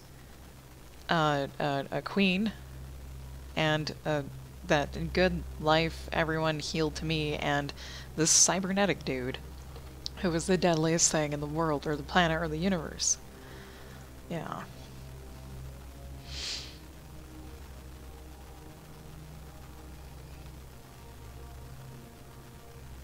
And I think spoiler alert, I think it ends up that this cyber dude is actually like a prince himself, because the queen's dilemma, the reason for this whole story, is that other kings and other kingdoms want to basically take her kingdom, and she's refusing to marry any of them, but they're all like, you're of marrying age and you have to marry one of us. And then Cyber comes along for some reason, and 9 books later he turns out to be a prince, and that solves her problems because it's 9 books later and she's totally in love with an emotionalist bastard. Yeah. Yeah, so I can't believe. Emerald M, thank you for the follow through my ranting. I appreciate it.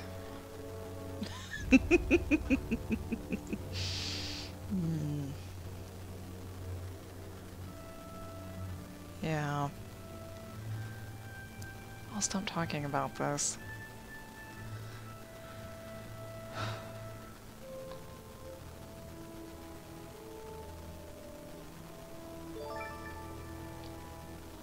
There's the alert, finally. Thank you.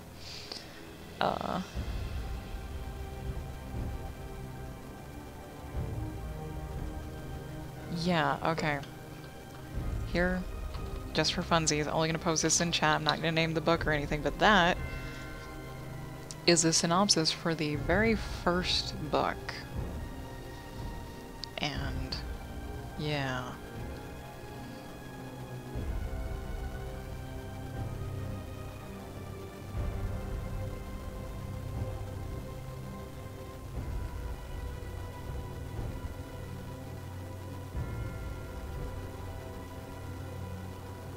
Yeah.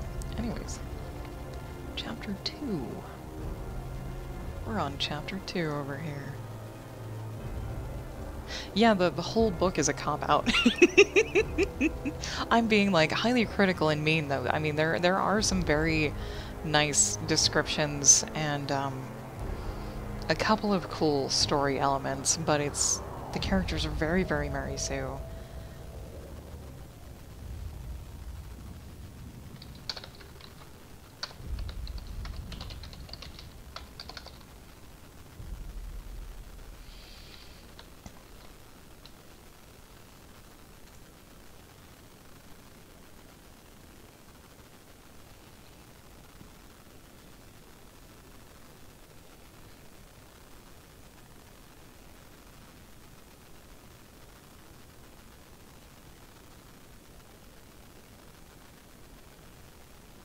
Yeah, it's basically you get stuck with someone you don't really care for and it's actually really annoying and self-centered, but you can't leave them for some weird reason. It's like trying to leave an abusive relationship. Yeah, yeah, I heard about that, Twilight. No, God.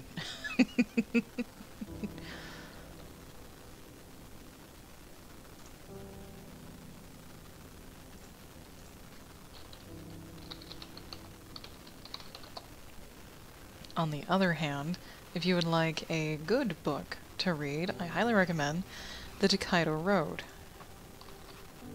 I reread this every few years, and I absolutely adore it. It's nice. A dude gets pickled. Spoiler alert. Pickled. In a barrel.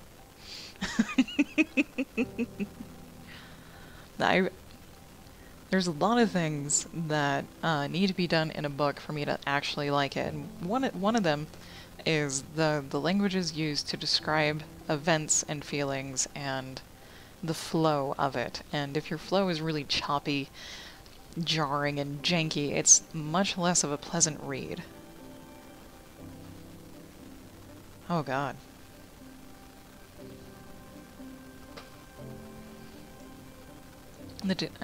I'm going somewhere with this. The Tokaido Road has a very nice, soothing flow to their words. And there's a couple of cute little instances in there that I absolutely adore. Oh, Matt, hey! Long time no see. I saw you at the very tail end. What was it, Wednesday? You had just missed the stream, man. It is good to see you. How are you doing? Hope your day's been going well.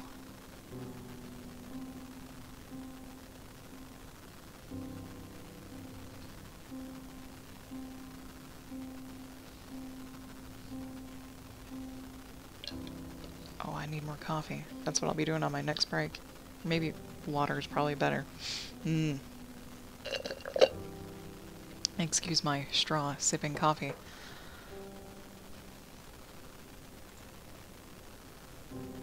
And it's been really nice today. Thank you everyone who's been tuning in. I really appreciate it. Appreciate your time, appreciate the conversation. My Fridays have been getting lovelier and lovelier.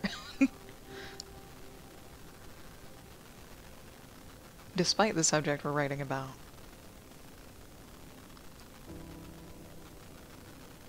Oh man, I hope everything gets better. Good vibes. Rocky weeks are no fun. Let's hope it gets less rocky for next week.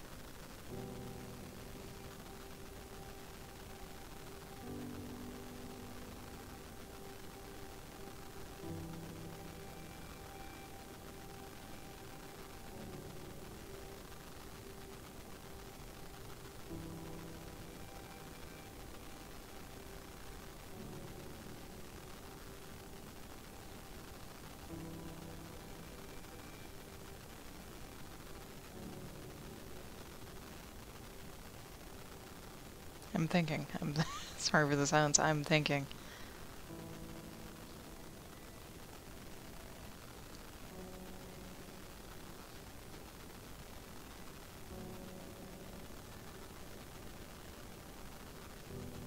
And reading.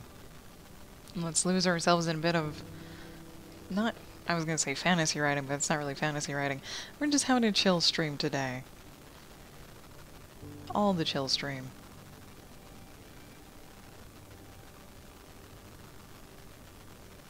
Okay.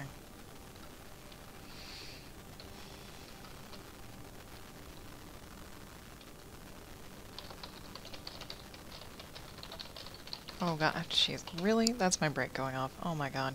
Right as I start writing. Alright, stopping mid-sentence so I can get up, stretch, get some water, and I'll meet you back here in about 3 minutes.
Alright, we are back.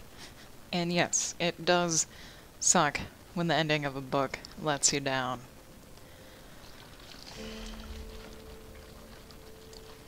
I think sometimes writers need like an extra 3 months to polish off their book, and they don't get it.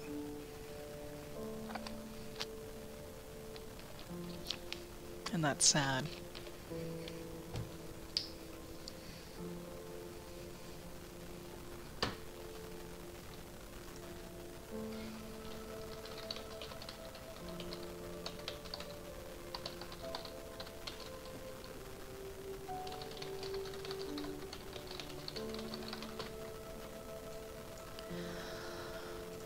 And bold, there we go.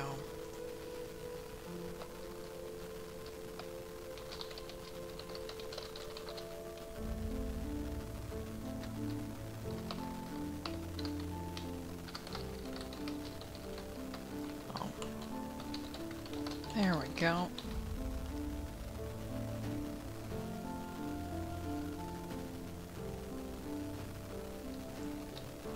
Okay, let's see. Today, in this chapter, is a day in the life of. I really like doing a day in the life of because you kind of get to know people a little bit better. It may be dry and boring, but I have no idea because I never get feedback on the things that I write. Dang.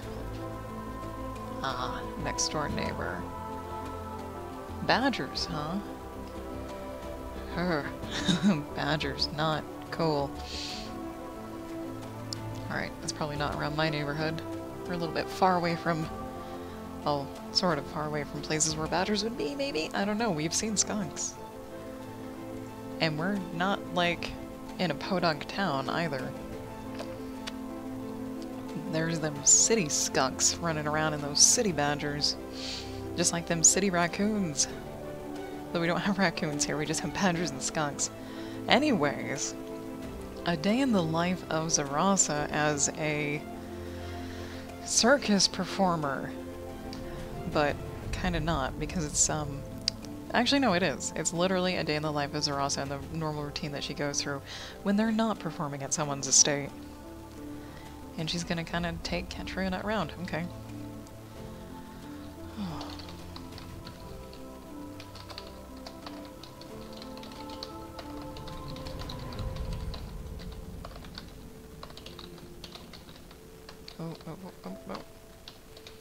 Oh my god. How did... what? There we go.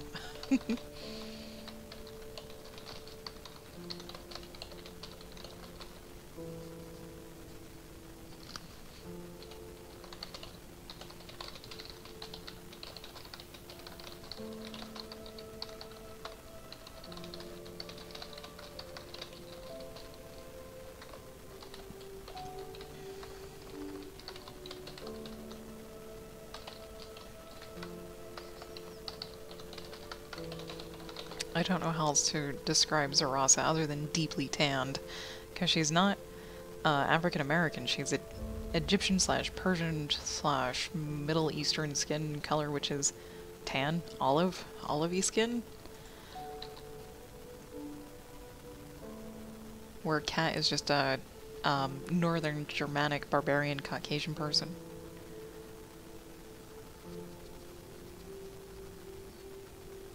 I need to make more art. Oh dear. Lauren Brender, thank you for the host. Much appreciated. Oh my. And thank you for the follow too.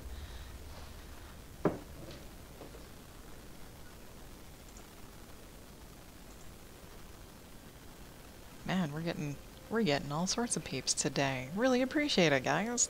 Thank you. You are all wonderful people, making my day much better. Not that it was a bad day, but it's a good day. It's getting better. Awesome.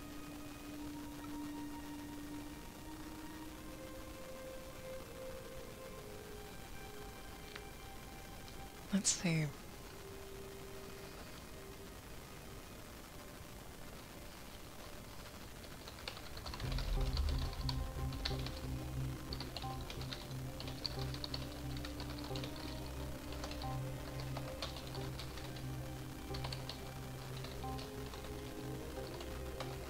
Oh god, there we go.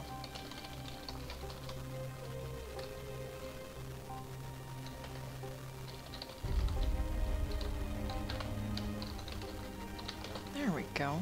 And Lauren, welcome. My name is Jasmo, and I'm a variety creative streamer. Today we're doing some writing. The original story of Blacksmith and Barbarian.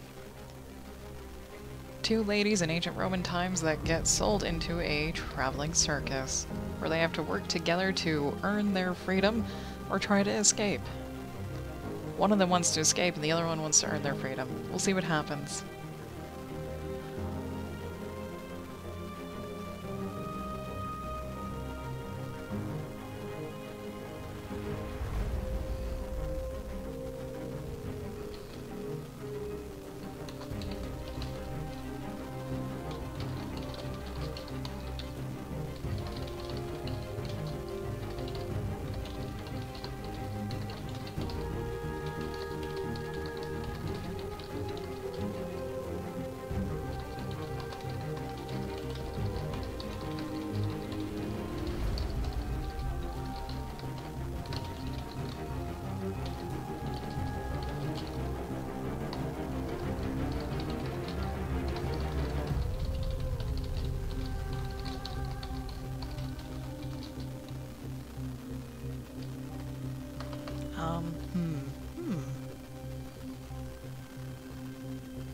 Oh, how do I plan my story? I usually spend a very long time just thinking about a concept.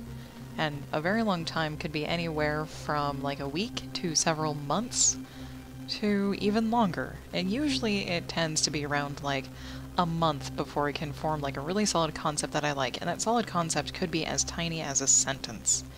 And after I get like that general idea, I start imagining. I'm a very visual person, so I start imagining the characters, mainly just the characters and who they are, and we kind of have the concept that's already around them for the story. And then I go and make an outline, and it's not anything pretty. I don't use Scrivener or anything like that, but I make a character sheet, basically, for each main character. So Zarasa, Catriona, and Zhao are our three main characters. And I describe them, like what their role is. And then these details can be anything. It doesn't have to be their ethnicity, age, gender, sexuality, height. It could be any other details. But I also like to include a background, so I kind of flesh them out. And then once those are done, I go and I write outlines. And they're just paragraphs kind of describing what I would like to happen. And as I write, I kind of highlight to checkmark what I have already written, so I can kind of keep track for the next time I come in to write. And then I fly by the seat of my pants to fill in the gaps, essentially. So I kind of half plan, half fill in as I go. Yeah, I used to just dive right in, but that was when I was in the 7th grade. And that was only because we had to. I was not familiar with writing at all. Of course I read books. The Animorph books were the only thing that I really cared to read. And then the Everworld books following that. But when I got put into a creative writing class, I wasn't a creative person. I wasn't very imaginative. I had trouble visualizing anything. And so we were given a topic and I was like, alright, I'm just going to spew words onto the page. And after taking that creative writing class, and after I got out of high school, like, I didn't write anything for a really long time, and then I started writing a fan fiction. And I have been writing that fan fiction for the last dozen years. I even went back and rewrote, like, the first 2 quote-unquote books. And those were mostly seat of my pants, no planning at all. And then I started actually wanting to make original stories, and that's when I actually started to somewhat plan things. So it went from, I'm just going to put words on a page because it's an assignment and I don't really give a shit, to, I'm really interested in this particular thing and I want to inject myself into it story-wise because it's a fan fiction, to, I would love to write something original so I can call it my own, so there's no possible way that it can get copyrighted or taken away from me. That was the motivation to start writing original stories. And in like 2011 or 2012, I got a harebrained notion to basically draw different art pieces from different stories. What? They're called the ends. Are they in the comics? Yeah, they're called the ends. And they were basically just a snapshot image of a story that I would like to write around it. And there was 1, 2, 3, 4, 5 of them.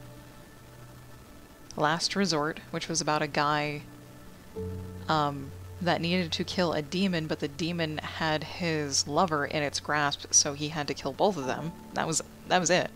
The story started with he's like powering up Dragon Ball Z style, about to kill this thing, and he does. And yeah. I can talk more about that if you guys would like to. I'm totally okay with that. I made a lot of progress on this today already. It's incredible. I'm amazed that this much progress has actually been made. Usually I think I only get a page or something, but that's okay too. Any progress is good progress. But yeah, I didn't actually start planning out what I was writing until I wanted to write original things. 'Cause the fan fiction was really easy, and it's not as easy now, but it was really easy because you can put yourself, and I literally put myself, my real name and everything in the story. I was the main character, and I had them react as I would have reacted in all of the situations that the main character was put in. That was actually a really good writing exercise to get used to writing, and I'm really glad that I did that. Thank you, Maddie.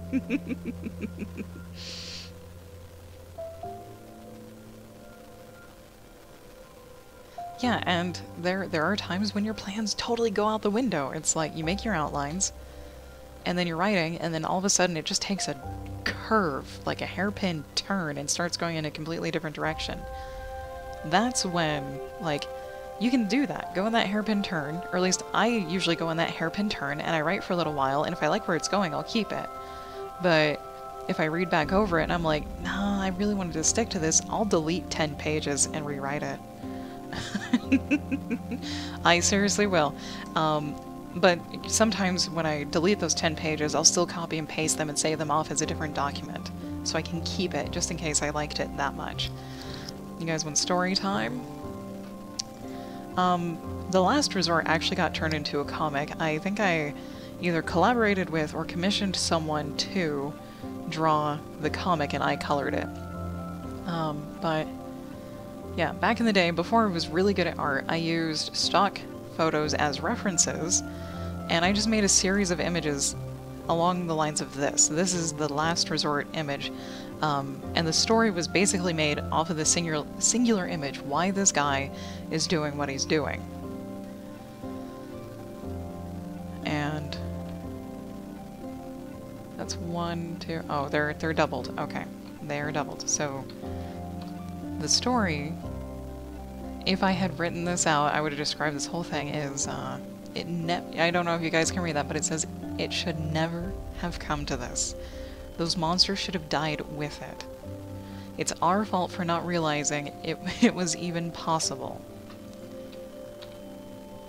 Now I have to suffer because of our naivety. But I'm not the only one who has to suffer. These colors might be a little janky. Not sure if you guys can see them so well, but I used a different color palette than I originally intended. He's the dude powering up, and the demon. We see some feet hanging in front of the demon. Next page. We all get to suffer. My love, forgive me. Essentially. And then, bam, it should never have come to this. It's like full circle. I love doing that sort of full circle thing, where he decides to sacrifice his love to save everything else. And that's one thing that kind of pains me, is that more often than not, you save the person instead and let everything else suffer. It's not a totally original concept to kill the one that you love to save everyone else. It's not, but I wanted to do that for some reason.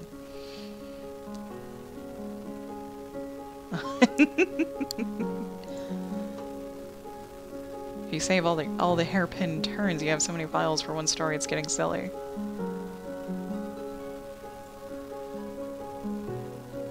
Let's see. Oh, I actually have this one written now. Actually, tangent time, story time. This is from Taz's stock and a Rhino stock, but this is, the title of this short story was Perplexing. Oh shit. And I actually planned for it to also be a comic. Damn. So, panel 1. It's basically set in the time when English, not really explorers, they would go down, you know, the safari guys, the old English safari guys, would go down to Africa to do some scientific drawings and studies to kind of learn the layout of the land and things like that. So the whole story between the Perplexing was this one guy who does the scientific drawings and whatnot. He's writing in his journal, he's sitting in his chair. I think they're about ready to get to leave camp, when all of a sudden he looks up and he just sees this weird girl in weird clothing sitting next to a rhinoceros. And he's kind of like, what the hell? And then someone calls his name, the dude looks over, and when he looks back, she's gone. Like, they're both gone. And that's all that story was, is this dude sitting in his journal, writing about how their expedition is going. He looks up for some reason, sees this girl in rhino, and is like, what the hell? Someone distracts him, he looks away, and when he looks back, they're gone. And that's it. Nice, sweet, short. Let's see, there's also Stolen, that also became a comic.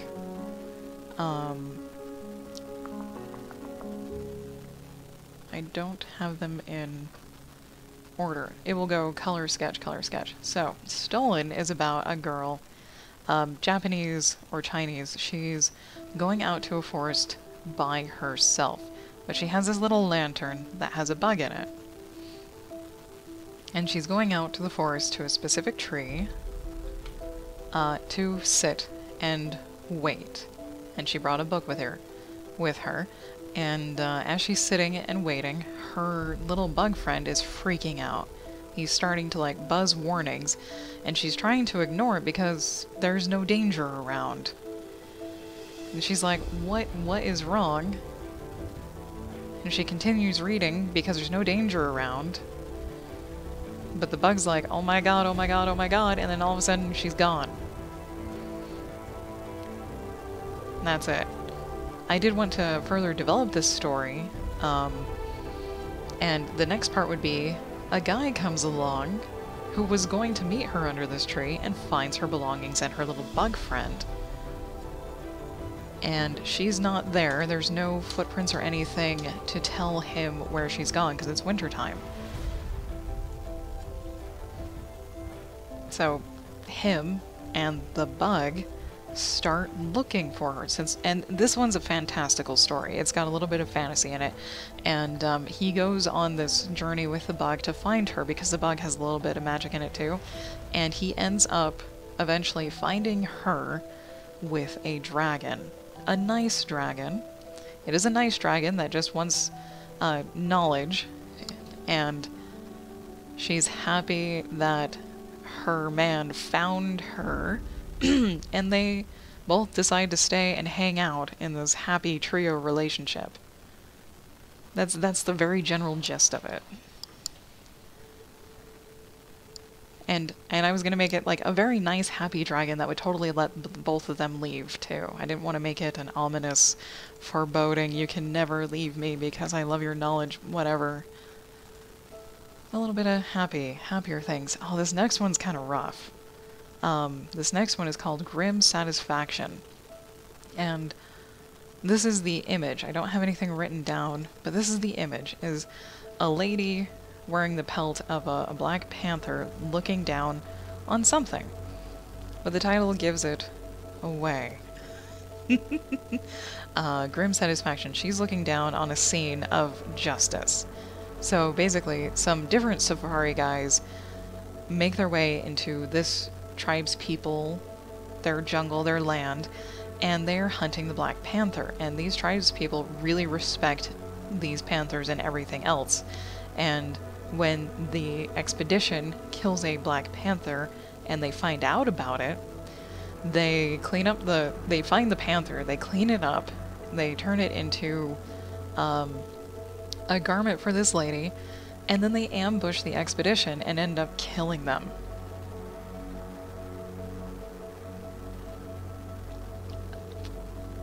So there's a grim satisfaction to justice. They get to kill the people that killed one of the sacred, respected animals. Oh, and this one's also kind of rough. And poorly drawn. It's rough and poorly drawn. This is I Need You. And the rest of that title is I Need You to Die. So the dark-haired guy is a wizard. And he's kind of in a trio relationship, not romantically, but there's the wizard and his apprentice, and the apprentice and his girlfriend. And this is the girlfriend, and the apprentice basically walks in on the wizard doing a sacrificing ritual. Because a wizard is like centuries old, and the way to keep up his youth, he needs to steal it from others. And so the apprentice is like, holy god, man, what are you doing? And the wizard's like, I need to do this. And I think I had the apprentice guy actually ends up killing the wizard, and the lady almost dies as well. So a little on the dark side. I don't mind doing that sort of thing where there's a lot of stress and tension on emotion. I just don't like getting overly graphic.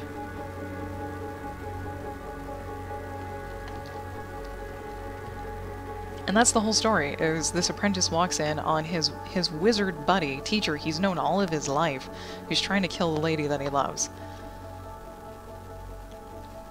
And apprentice ends up killing wizard dude, and that's the end. Like, that's why they're so short and called the ends, because they're usually the end of a longer story that could have been, but never was. And then, and then there's the longer development. I actually liked one idea enough to make it into a huge, full-blown universe. And I might get into that next time if someone reminds me to. It's about mermaids.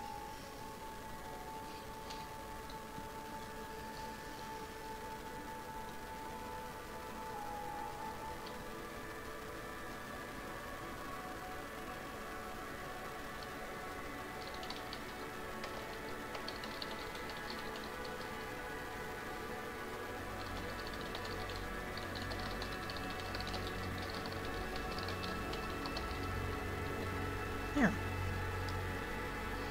Oh, sorry guys. Sorry, I know. Empathy is bad. But yeah, I apologize. Knife on neck is not happy. Is not happy good times. It's scary bad times.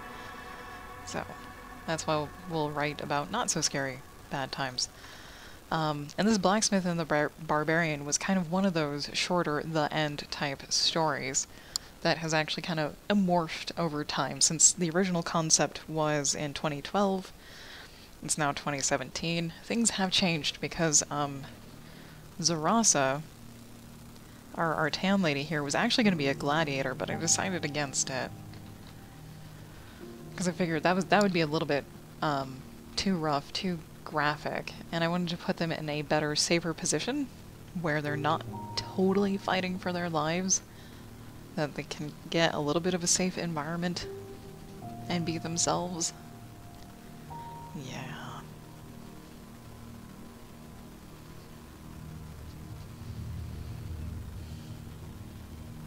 But I do need to make more art for this. I did not actually draw this piece right here. I commissioned it really quickly last month so I could color it, so I could have some motivation. Because I'm a very visual person, it's nice to have a visual of some kind while writing, for me. It helps a lot. Because when I'm tired of looking at words, I can just look over at the picture and go, oh yeah, that's cool. Okay, we're good. Back to writing.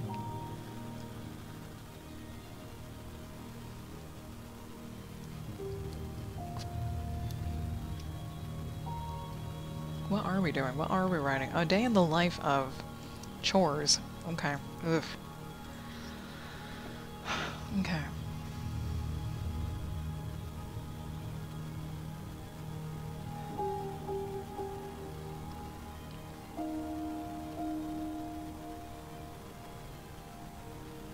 Oh, that makes sense. That makes sense. Okay. Good. We made paragraphs that made sense. I'm always worried when I type, I'll actually start typing what I'm thinking ahead of time instead of what actually comes next.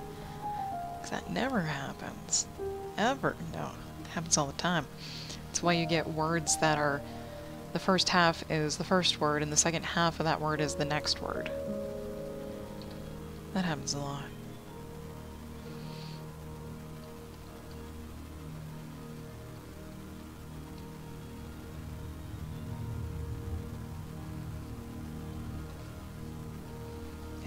It's, for some reason, it is way easier to write with a visual there to help you, whether it's of an environment or a character or a setting.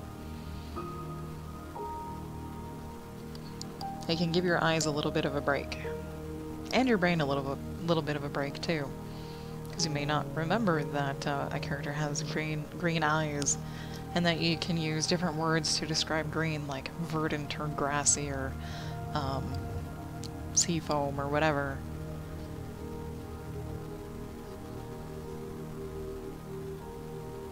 Okay. Okay. Clean up their space, fold some laundry, prep food for animals, clean cages, and dispose of deceased bodies. That is on today's docket of chores. Oh my.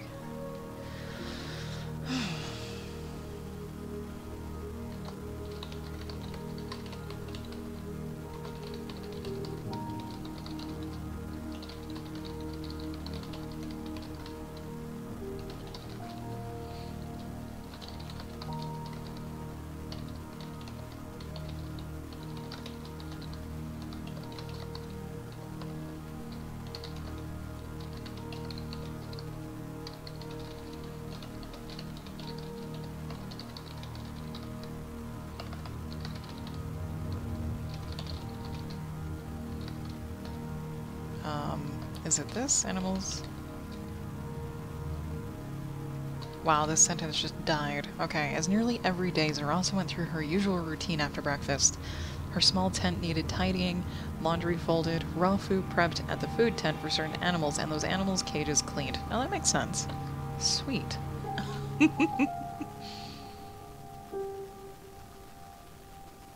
Yep, just everyday things.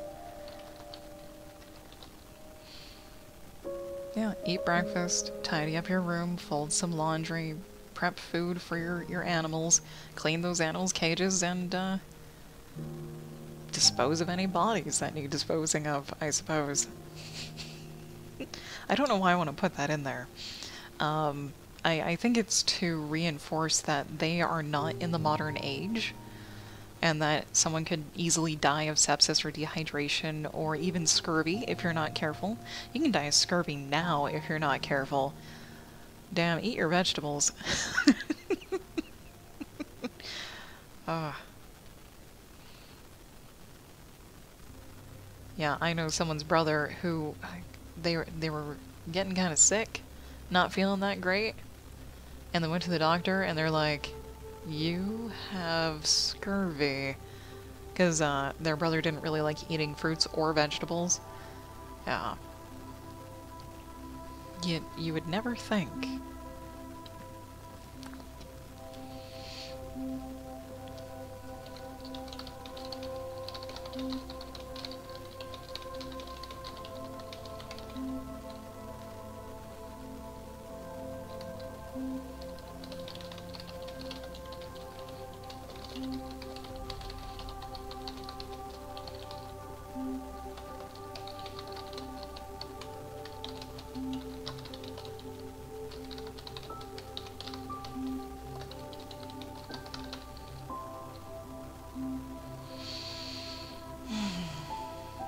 Oh, this is an answer. Oh, okay. Who dead? Who's dead?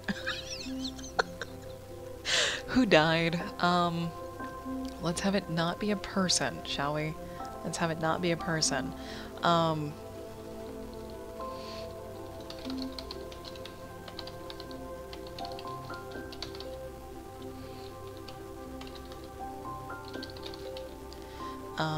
What do you call it?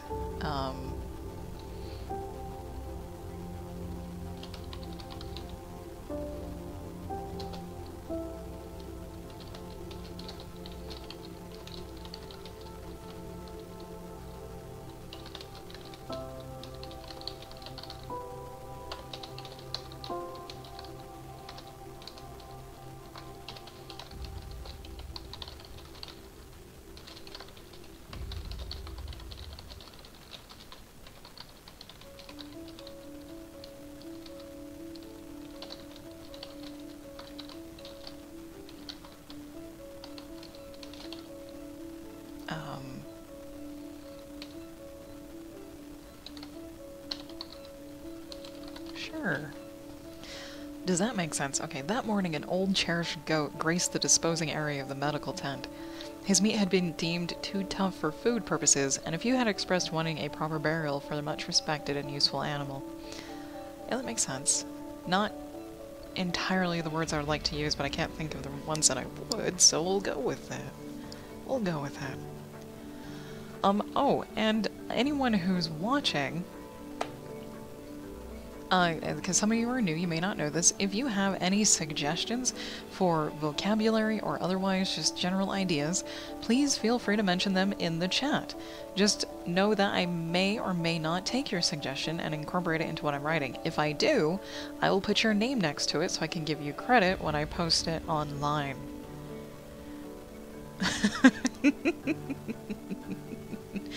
No, well, it could be Jeff. Jeff could be the goat.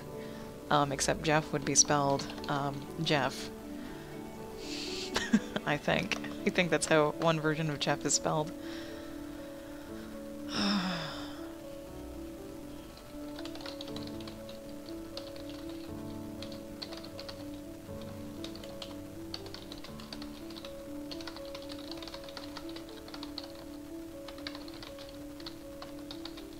There we go.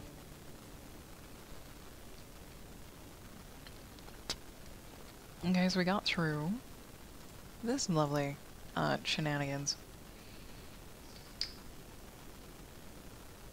That thing? Okay. This? It's this, I don't care if it's the same color, it's fine. That's fine. Oh, nope, nope. There we go, okay. After all the chores are done, Zarasa gets to practice what she determined to be her circus skill, balancing and strong arming. Catriona has nothing better to do than watch. Okay. So after disposing of the goat, chores are going to be done for the day. They'll probably get some lunch. And then Zarasa's going to go back to where? Maybe they'll have a training tent, kind of a larger tent where they have poles set into the ground, heavy things to lift, things to hang from, because you gotta have your trapeze artists, not trapeze artists, those ladies, or those people that use the scarves and they hang from them and do their little dance thingamajig. I've never been to a circus, I don't know what I'm talking about.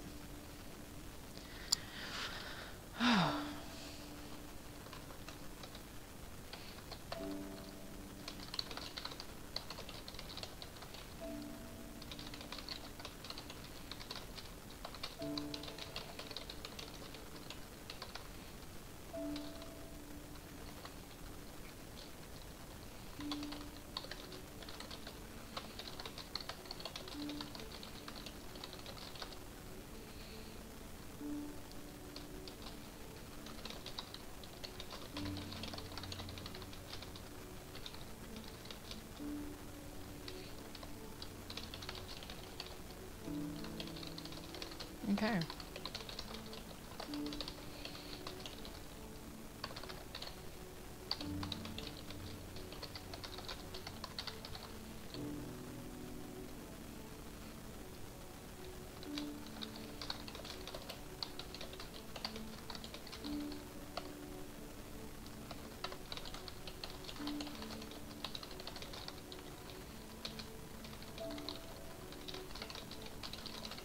Sure. I don't know what type of ribbon dancer? A ribbon dancer? Yeah. I'm hoping. Let's quickly check that. Yeah, kind of.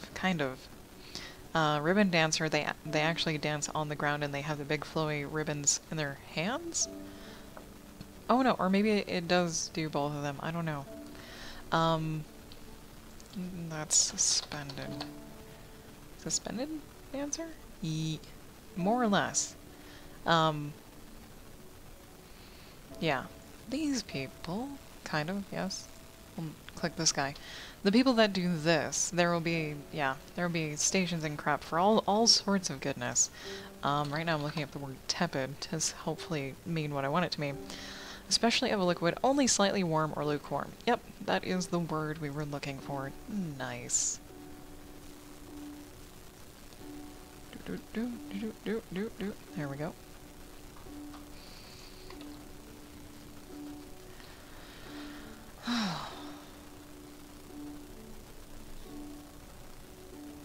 Okay, that's the heavy machinery outside. They're expanding the road behind our house, which is like 20, 30 feet away from our backyard.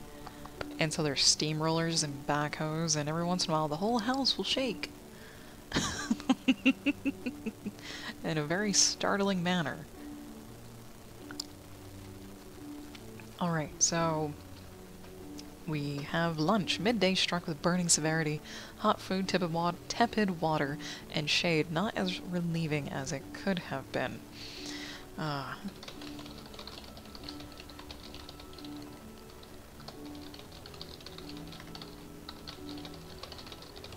Sure.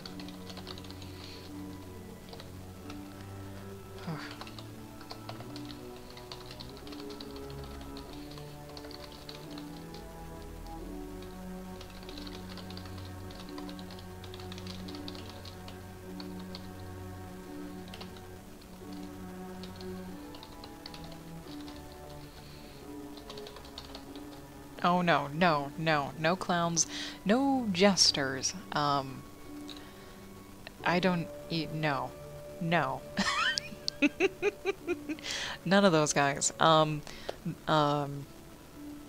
will probably be, you know, jugglers, the sword swallowers, the guys who choreograph their fighting, some dancing, and these two ladies are going to get into a balancing act. Where they basically use one another. Circus balancing, yeah. They use one another to do cool things, and I don't know if anyone's ever seen it before. But things similar to, if it will load, similar to, this is the best example, this. They will do similar things as to this, where they literally hang on to each other, and do cool things like this. My god, that's amazing. Where Zarasa is going to be the base of that balancing act because she's a lot bigger. She's a lot taller, a lot heavier. And Catriona is going to be the one up above, you know, kind of trying to balance, essentially. That's what they will eventually make into their act, is being a balancing act. And this balancing act, they get into a position and then they hold it. Like a statue. And they're basically just going to be moving statues, moving very slowly into the next position, and then they hold it. And then they'll slowly move into the next position and then hold it, and that'll be the thing that they do. Alright, Maddie. Thank you for stopping by. I hope your week goes better. And I will catch you later.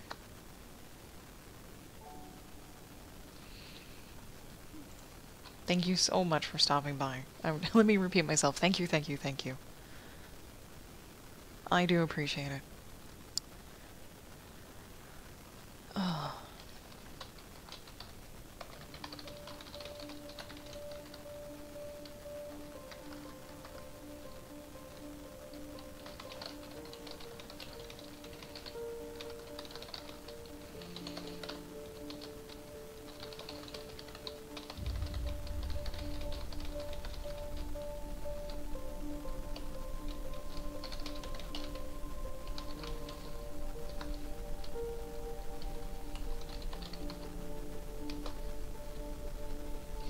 Let's see.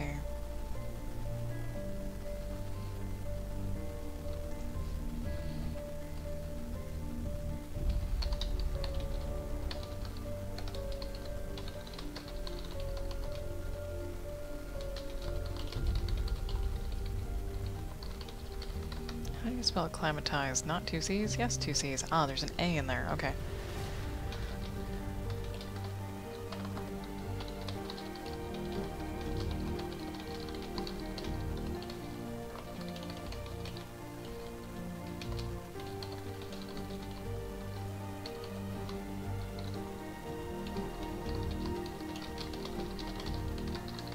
Sure.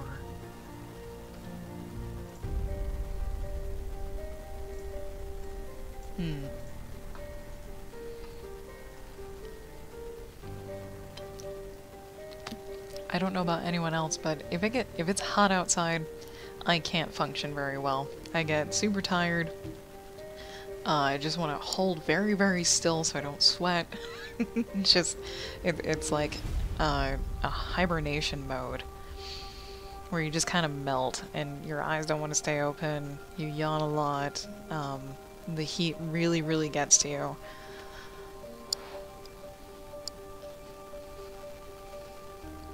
That's kind of how Catriona is going to be feeling here. And I've got 15 minutes until I end the stream. Possibly, maybe. I don't know, I might write for longer today. Just because I can. And mainly because I stopped recording these damn things to turn into shortened, sped up videos for YouTube. And I stopped editing things because editing is a pain in the ass. Huge pain in the ass. Massive pain in the ass. Anyways.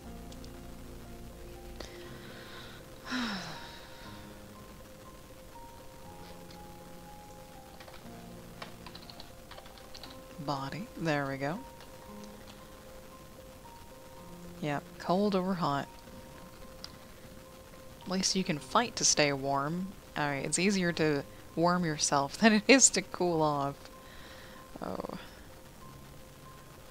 Okay.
Alright, Emerald M, thank you for stopping by. I really appreciate it. Thank you for the follow. I hope to see you again, and I'll catch you next time.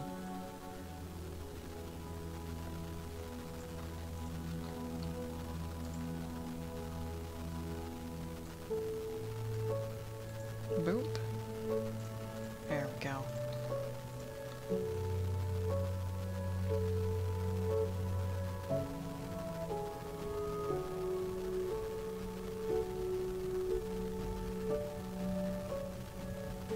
Let's see. Transition.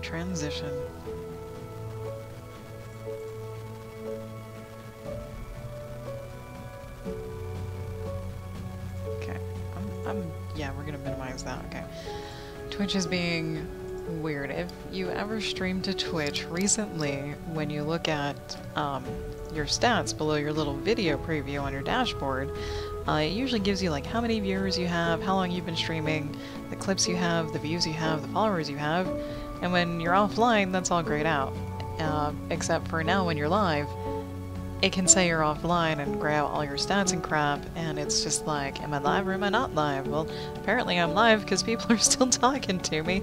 What's going on? So I'm just gonna close that tab and ignore it, so I don't keep looking at it going, what the fuck's going on? Because we're still live and everything is fine. Okay.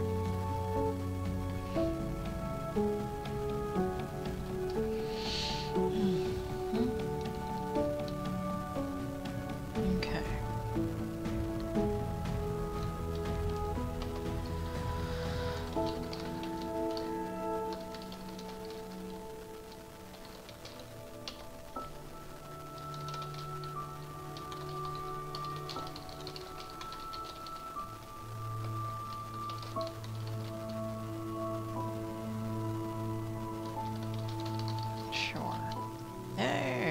new page. Cool.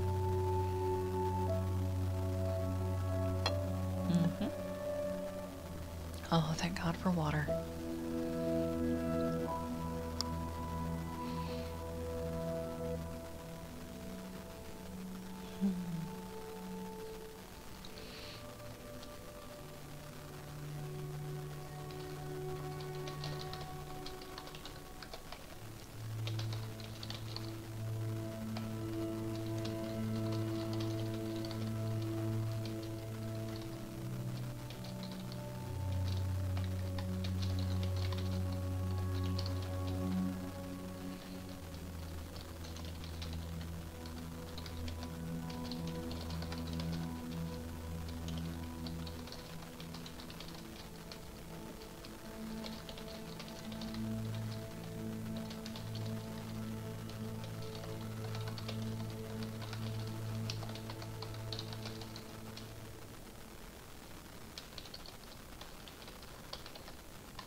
Oh, Jesus. That was not the spelling we were looking for.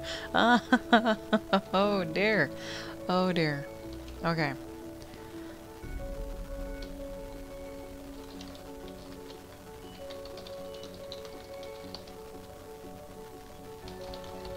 There we go.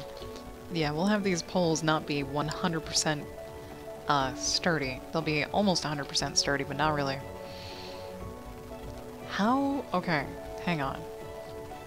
Zeros is balancing off a pole. How do you travel the pole to houses? How do you take one of these poles to the houses? The only thing I can think of is, you know, a barbell, and then a barbell with weights on it.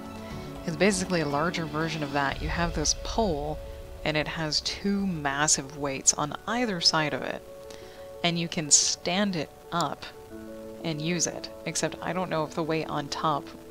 Would you need a weight on top? You probably wouldn't. As long as the base was heavy enough, wide enough, and the pole was sturdy enough, you could probably get away with just a base with a pole sticking on it, out of it. Yes? Sure. Okay, so if there was any pole dancing or balancing, they would bring in their own pole, unless a rich house highly enjoyed pole dancing enough to have their own pole installed, which would not be too out of the question to do so.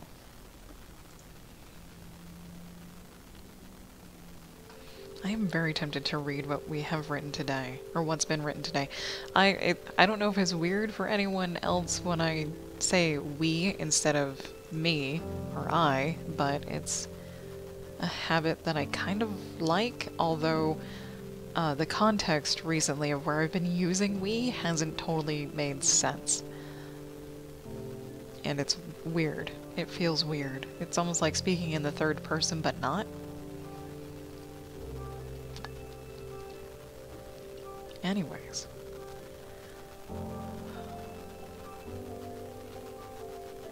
Let's just keep moving on. We're making we are making wonderful progress today. A lot of progress has been made, and it makes me very, very happy.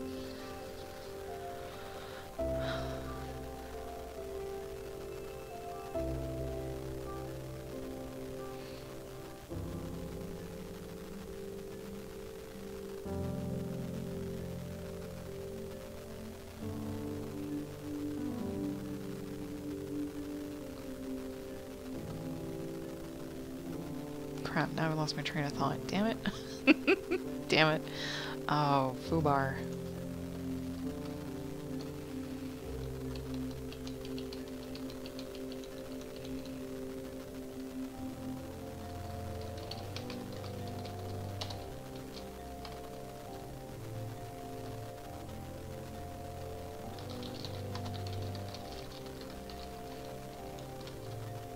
How the hell do you spell rhythm? There you go.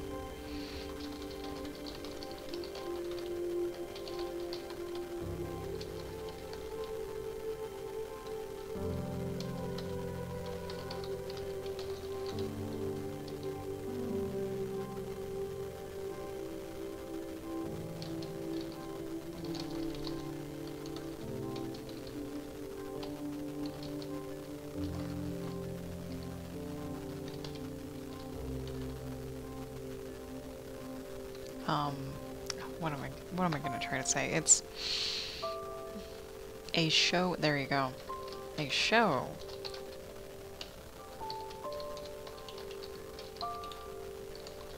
It's not how you spell physical.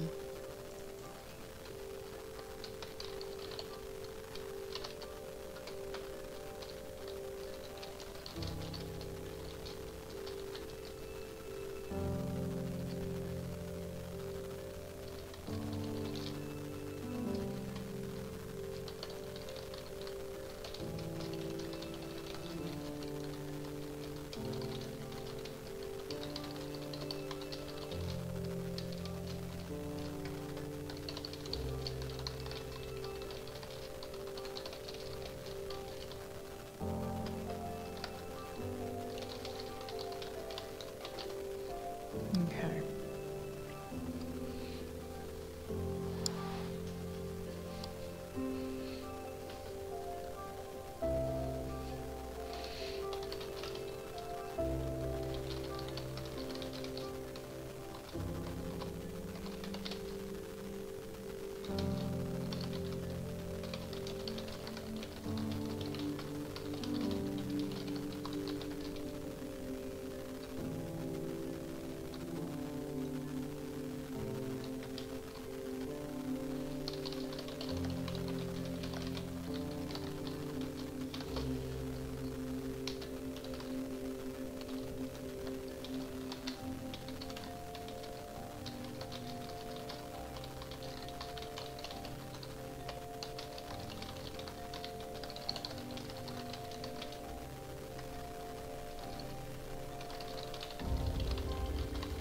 Kind of need to reel it back in and remind myself that Catriona would really like to escape.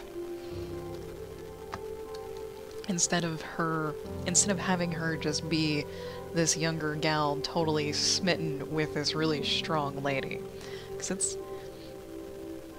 yeah, Catriona will never be totally smitten with Zarasa because of her situation, but she'll eventually come to trust her, there you go, very heavily, deeply.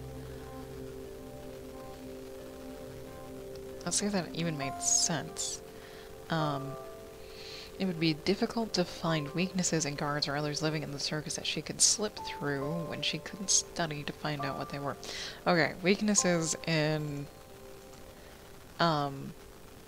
it's not the guards or the people living there. It's not the defense. Is it the defense? Words. Weaknesses in... I guess the circus, actually. Oh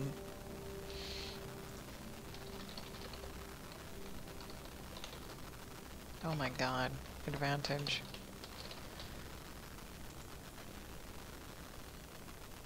Does that make more sense? Okay, she was determined to escape in some way, but she didn't know how. It would be difficult to find weaknesses in the circus that she could take advantage of and slip through when she couldn't study to find out what they were. Slip through. Sure, their defenses when she couldn't study them to find out what they were. That'll do. That'll do. Okay, so that's basically the blue area. Oh.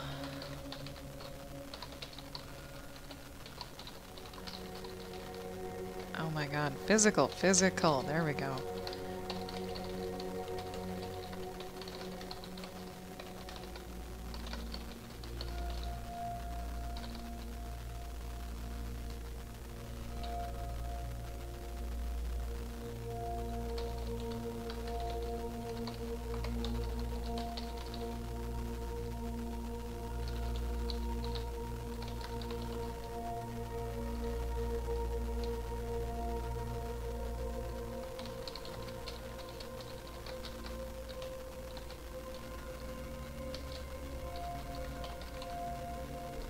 Actually,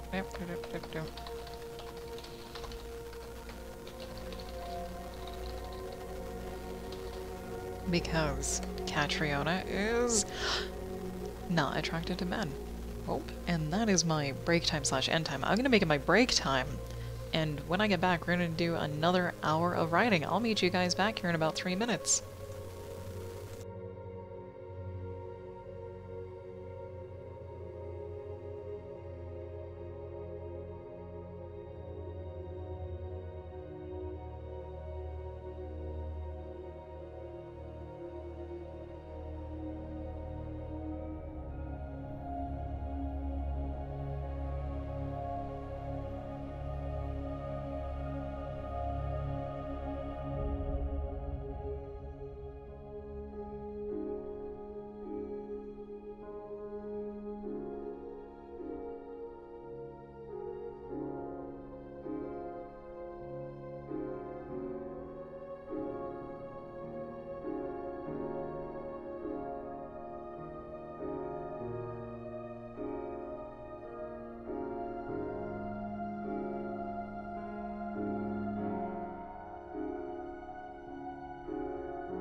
Alright, we are back, and I lied. I'm gonna do about a half hour more of writing, because I need to make dinner, and we're having chili, and it's kind of nice to have the chili simmer for a little bit to even out that tomato acidity. So, I'm gonna go for another 30, 40 minutes, and then I'll go for dinner. Okay.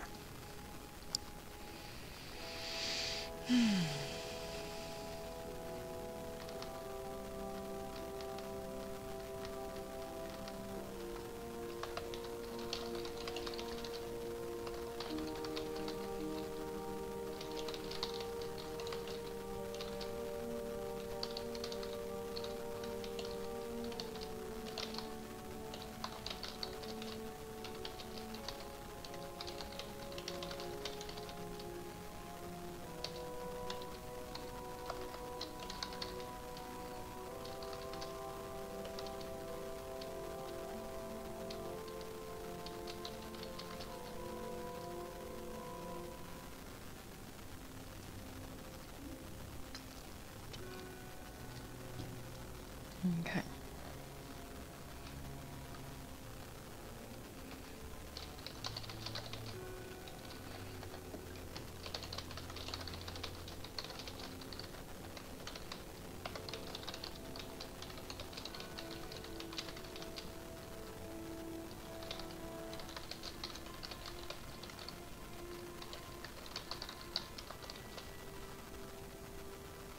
Cat doesn't know what a circus is.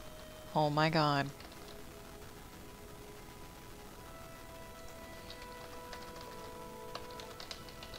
Catriona does not know what a circus is. She's a barbarian from the north. She's never seen anything like what she's in now, with all these tents and whatnot. She knows the forest, she knows her villagers, and the only entertainment they have are from people goofing off, stories, singing, dancing, and food. So, damn, I didn't even think of that. Cat doesn't even know what's going on. At all. Oof. Okay. Take advantage of... Okay.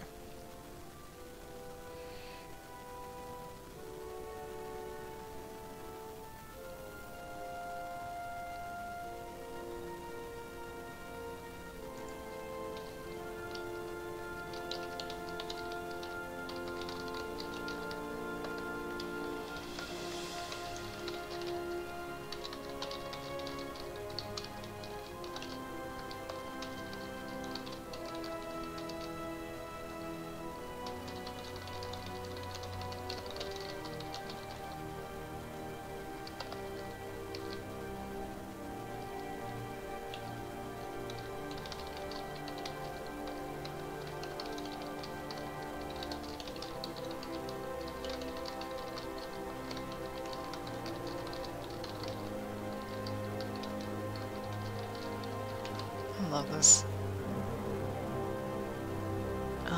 Song. There we go. Okay.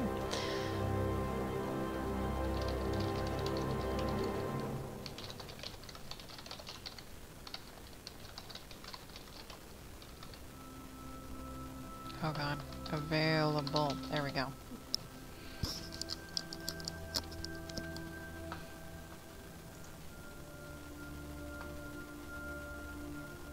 Speaking of food, I had a weird notion to try and play games, mainly Skyrim, with different eating habits.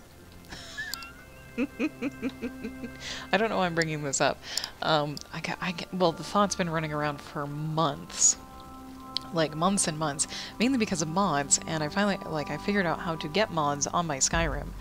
And there's a cooking mod, and of course there's Frostfall, the realistic mod where you actually need to survive kind of realistically. You need cloaks and heavy clothes for winter, you need to eat, you need to drink, you literally need to do all the normal things you would do in a real life, in your real life. And so I was tempted to go look to see if there was any better food mods out there, and try... And by better food mods, I mean food mods that have actual... This is really weird, and it would be really complicated, but nutritional value. Like, yeah, so eating different foods would give you different benefits and detriments. Like milk versus water versus wine versus tea, because you can actually make tea. And then meat stew versus cabbage apple stew versus bread versus cheese, whatever. And then try to play as a person with different eating habits on different playthroughs. So try to be an omnivore, try to be a carnivore, try to be a vegetarian, try to be a vegan. I've wanted to do that, and I actually... This is a dumb tangent, I'm sorry. I actually wanted to do that in other games where there's also food, kind of like Stardew Valley, and have like a meat...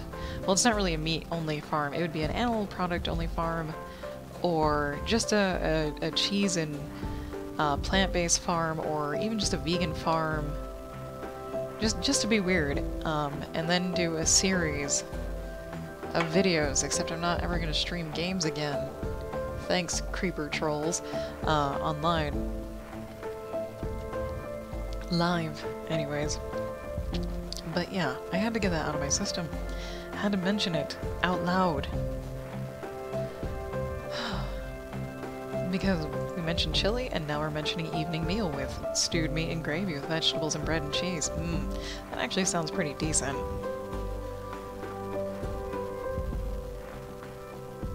God, heavy machinery moving. Okay, where are we going with this? We're actually almost at the end of the Life in the Day of Zarasa, with Catriona tagging along. Okay. Oh god. Or, there we go. Okay, need to zoom out on this a little more, I can't see all of it. Okay. So days of this go by, just a day in the life of. All the while, Catriona is looking for a gap in security, or something that will allow her to escape sooner rather than later. There are many dangerous animals she could let loose, or men she could seduce and get drunk, except, oh, for the collar around her neck that's always tied to Zarasa. Nope. Nope. That collar idea is gone. Not using it, just, not because it's like, oh, it's slavery, oh, no bad. It's just because I don't want to use it. It doesn't fit. It makes things way more ominous and, tense. Too tense. I'm not prepared to do that kind of tense. So we'll avoid it. Okay. Oh, and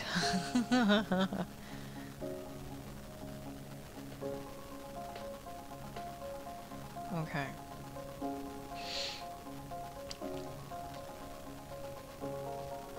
Okay, actually this story's moving right along. We're actually like halfway through the outlines, which is kind of weird. Oh my god, so much progress. Keep progressing. Okay.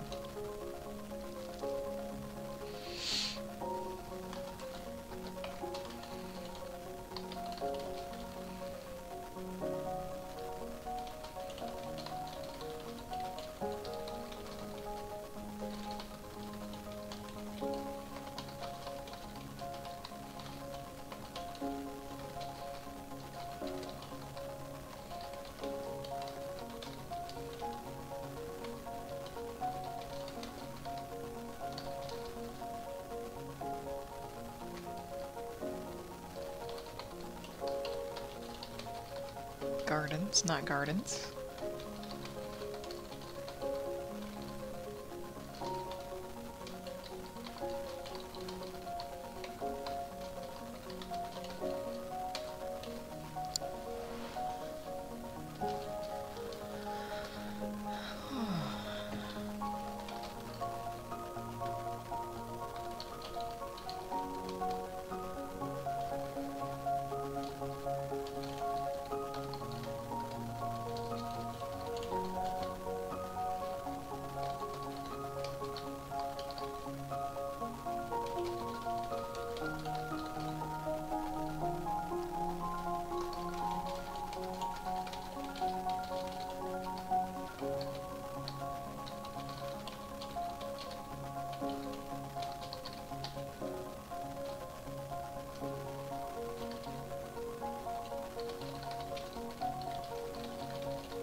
now we get to the realization that Katrina does not know what the hell a circus is. Yay! I'll probably have to go back and edit a whole bunch more details in so it reads a lot smoother. Okay.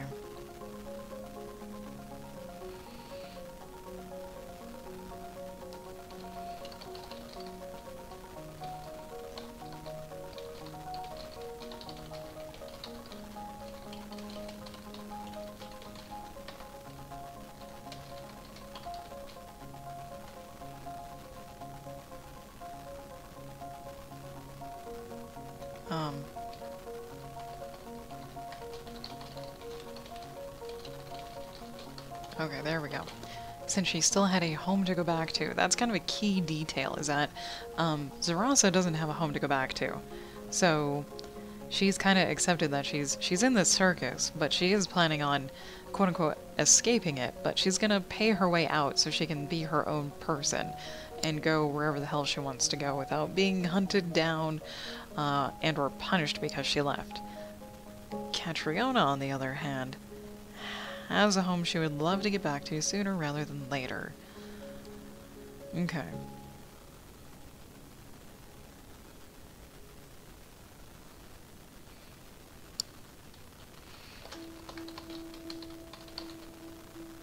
Days passes. Days passed. Okay.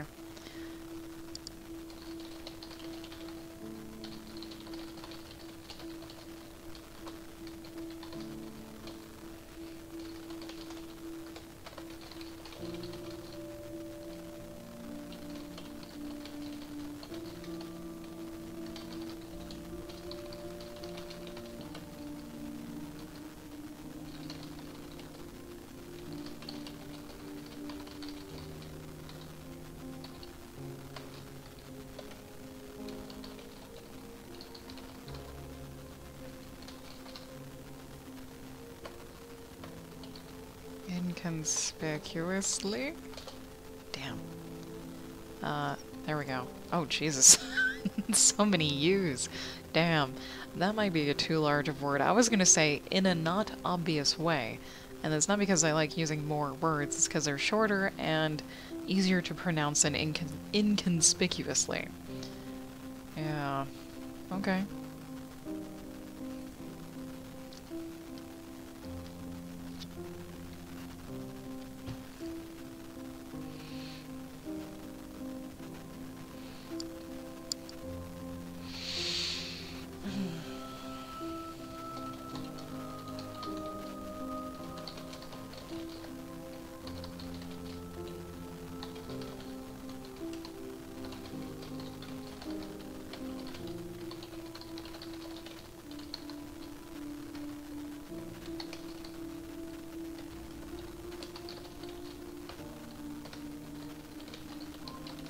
Oh, hang on.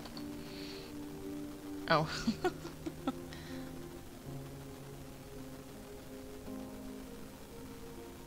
Boo to you too.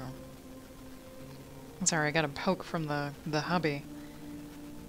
He usually doesn't poke me unless he wants to discuss something or remind me that he's still alive and not on a murderous rampage over at work right now.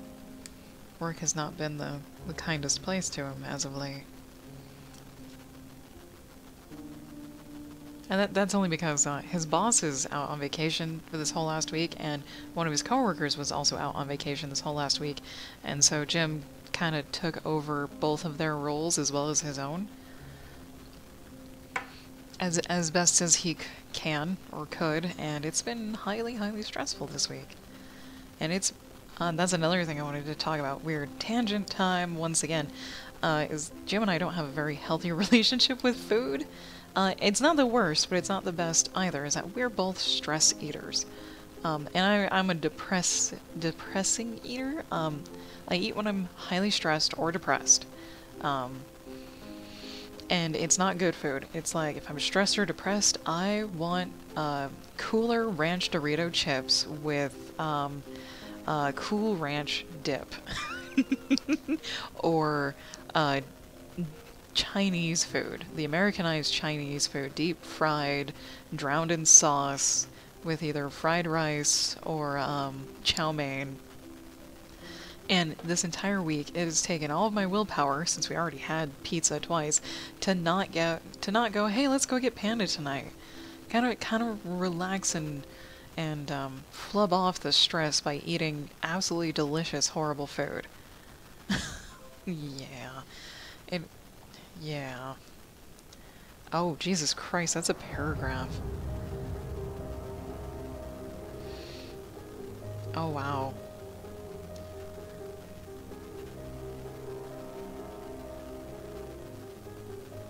Jesus Christ, okay. That's a big thing. The music is very fitting to the mood right now. Jesus Christ, okay.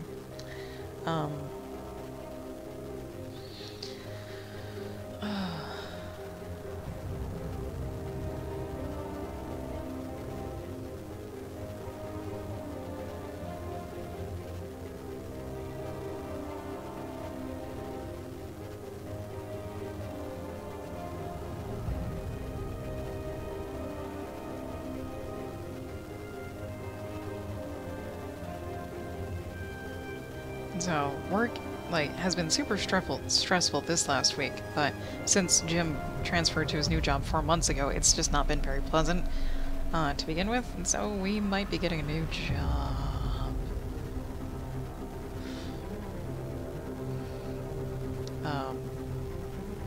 That was sudden. Sudden, but not sudden.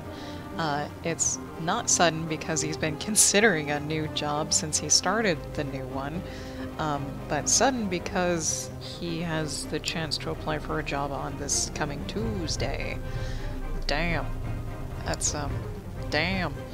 And it's on a job he turned down twice before, because he wasn't sure that it would be a better fit or not, and he did regret taking the job he has now. He's not sure if that would be the same case at the other place. That's TMI, too much information. Remember how he was talking about getting panda and just having high-stress food? That's exactly what he wants. Oh, thank you, Techno.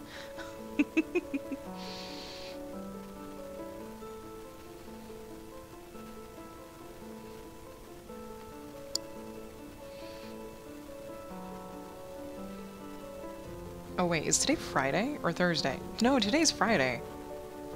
Oh god, for some reason I thought it was Thursday. I don't have to leave.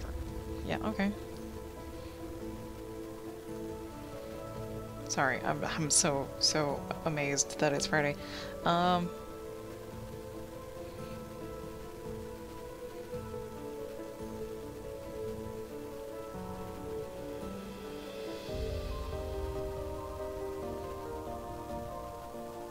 And we're both enablers.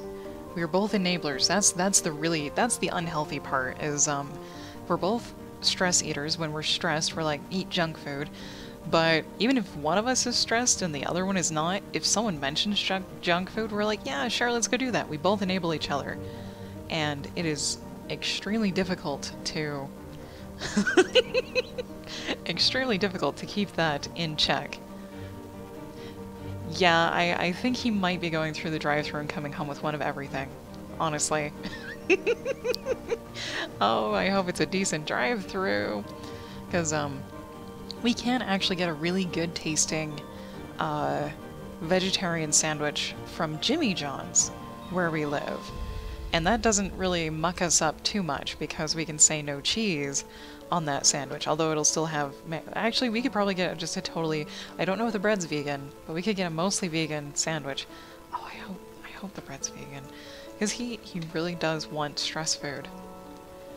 And... I told him we can get stress food, but we need to bust our asses this weekend if we do. And he's like, meh. Like, oh, enable. I was gonna make chili tonight. Oh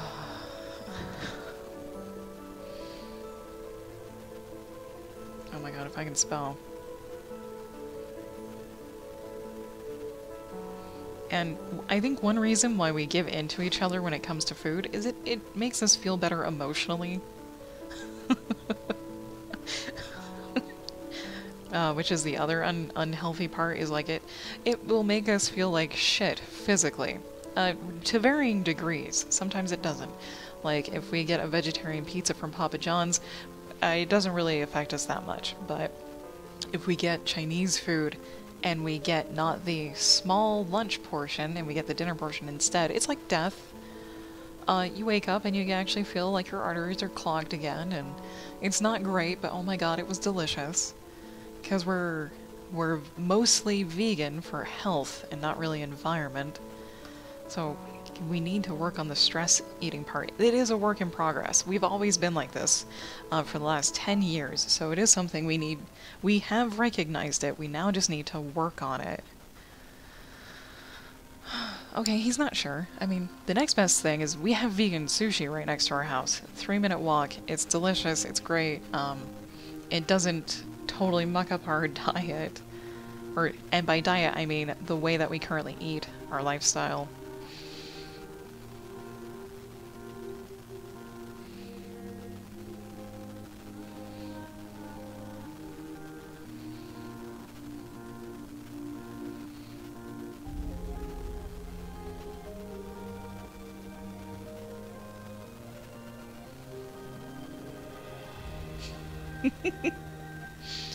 Yeah.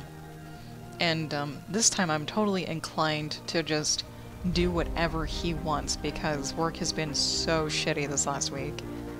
Like, more shitty than usual. 'Cause there have been a few times where I've been able to go, no, we have this, we're gonna do this. But giving in, having the willpower to not give in, is also a problem that we need to work on ourselves and towards one another.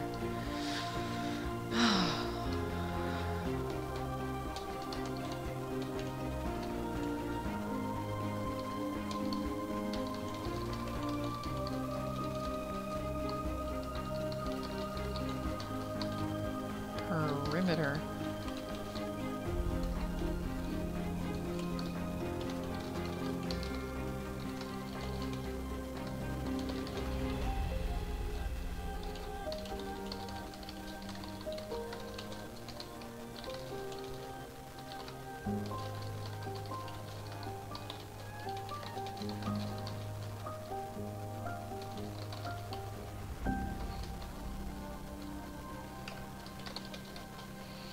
Okay.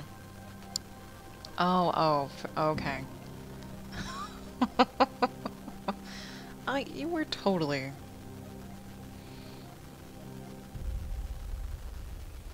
You were totally mentioning food, because you said you feel lazy about food tonight.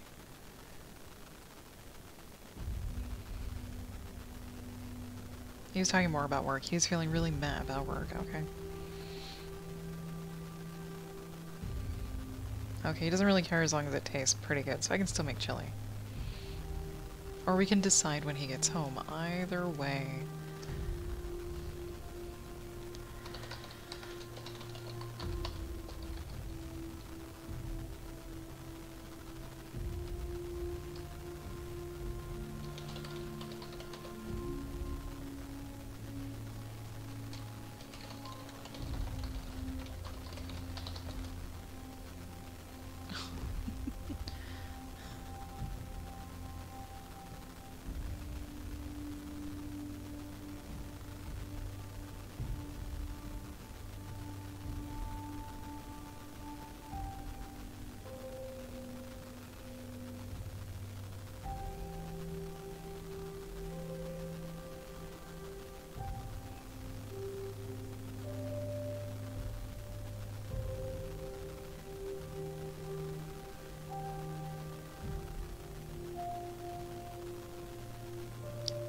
I forgot to do the laundry today.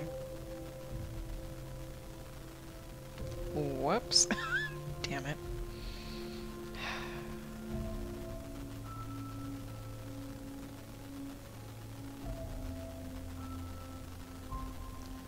The things that pop up in your head. Okay.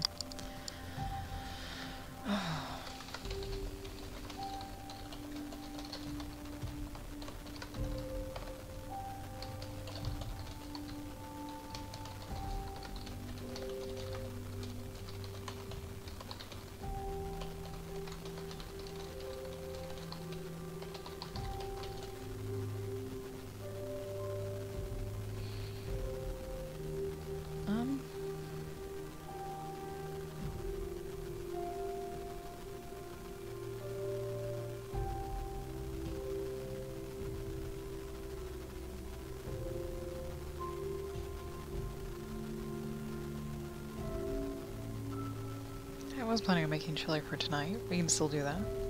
Sorry. Like, having a few conversations. One for the story, one for my hubby.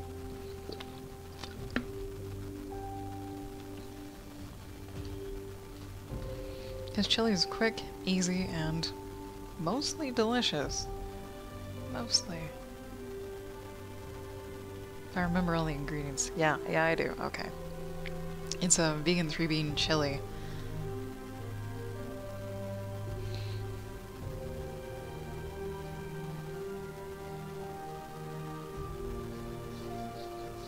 Though after the rough start this week, it's like junk food. Once you have junk food, it is so hard to go back to not junk food, even if you have the ingredients to make the food you were originally going to make in the house. Because, like, in our fridge right now, the only fresh food we have are 2 red bell peppers, and then the only other fresh food we have is 1 avocado and 1 peach, and then the rest of it's canned. Oh no, we have onions. We have onions. Okay. But my latest thing this week is I don't want to clean. I'm sick of cooking and I don't want to clean. So any easy way out is very appealing to me this week, just because we had a really rough week of having pizzas. And it all stemmed from one of our recipes not working out too well because we used far too much dried sage when the recipe called for fresh sage, so that was entirely, literally ruined and inedible, unfortunately. Which led to Jim getting a couple pizzas instead of vegan sushi, and I don't know why we just didn't get the sushi. But yeah, and those pizzas were absolutely disgusting. They were the DiGiorno from the freezer section, and we've had them before we were vegan. We've had them before. For some reason, this time around, they were super not cool. Like, wet, soggy, floppy, really disgusting. I can't believe we ate those. Gross. Then the other pizza was from Papa Murphy's, take and bake. It was vegetarian. Artichokes were delicious on it. We ate the whole thing for dinner. Oh.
Okay, we'll do chili.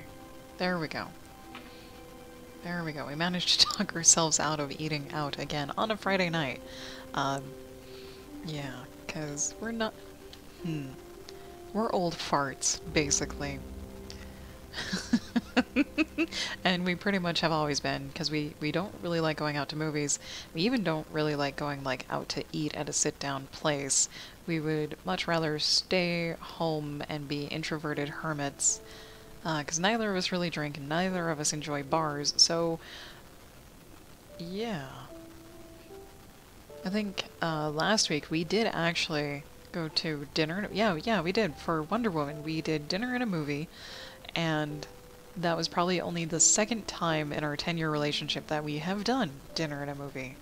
The first one was for the movie Rango? Ringo?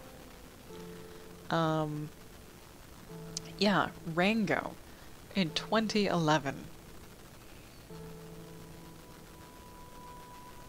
That's how much of old farts we are. And thankfully, Jim's stress did not get so overblown this late in work that he's like, let's just get some Asian food. Some pad thai or some panda.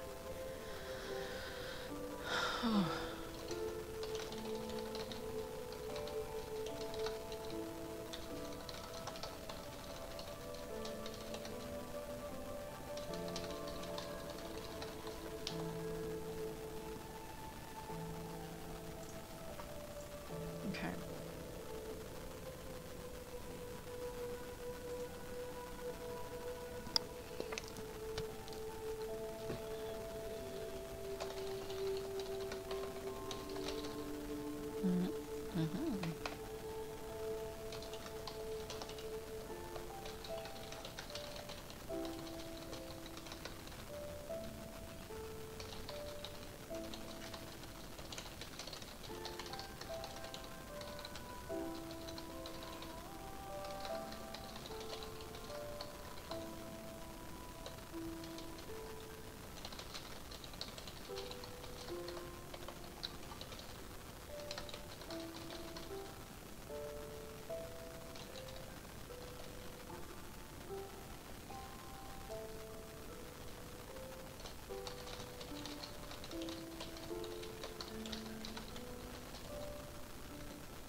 Okay, just to kind of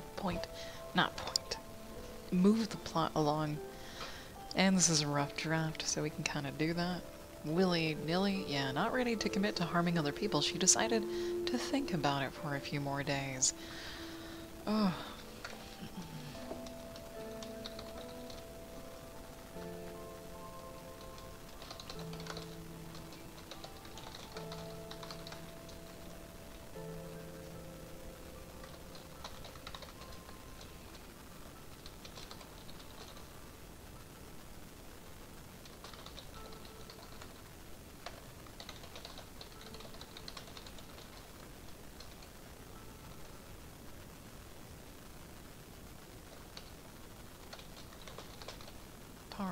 Particular.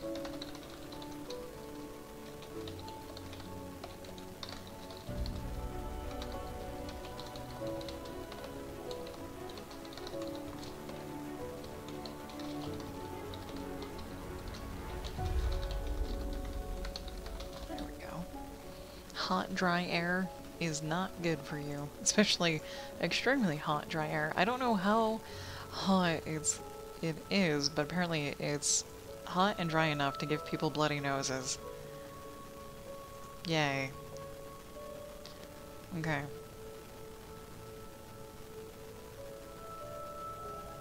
Okay.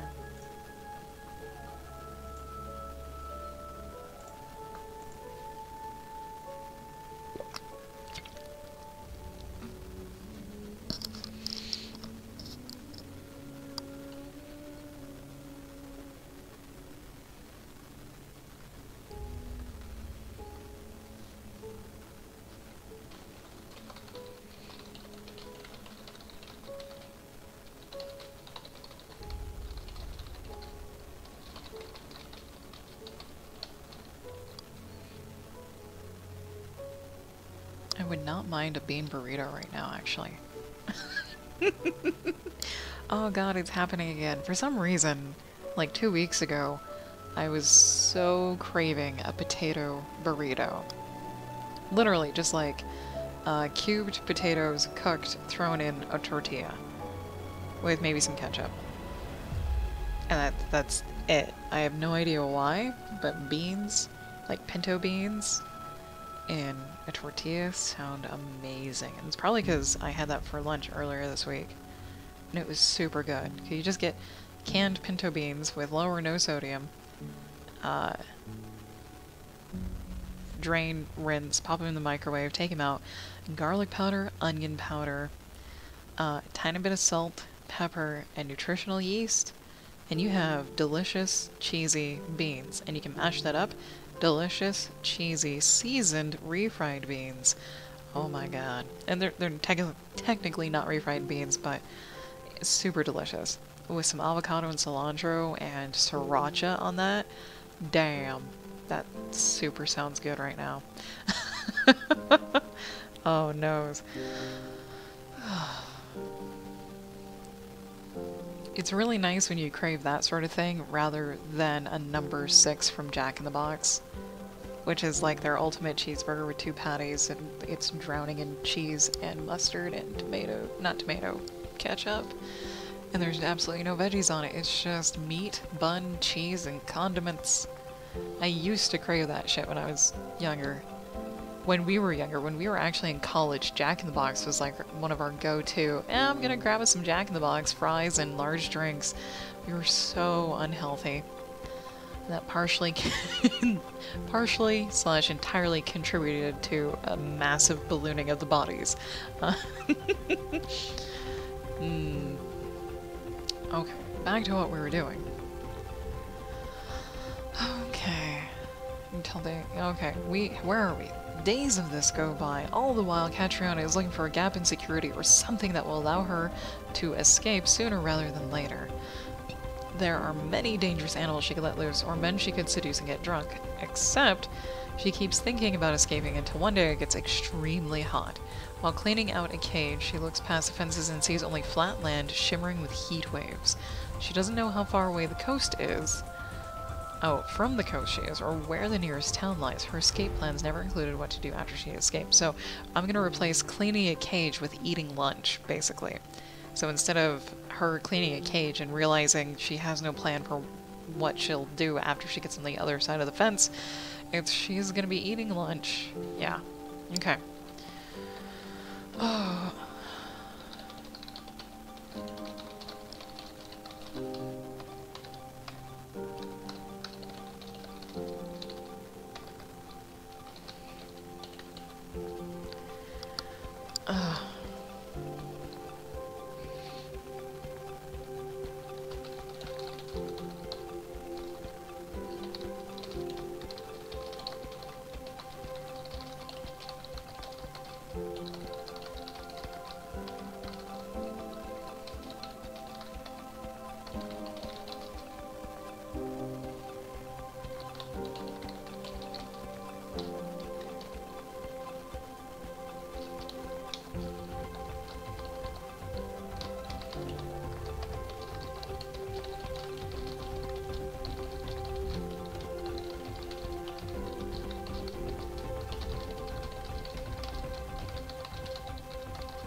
Got this. Boop. Okay.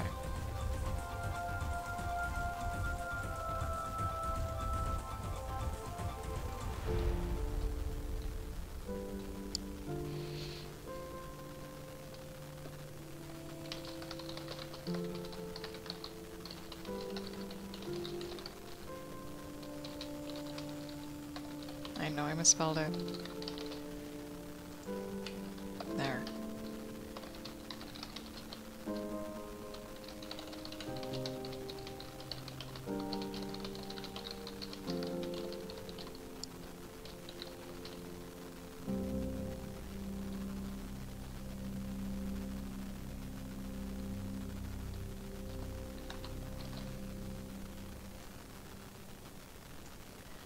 Hang on. So that's that part. Okay. I need to read ahead here on these. Okay, what? And for some reason, at the end of this, we just tacked on, an event. And I might switch things around a little tiny bit. So this would be a good point where Katarina realized there is no escape yet, that she kind of needs to concede and learn the language that everyone is speaking. Because without knowing what people are saying, or how to speak to them, she cannot find out more information about her situation.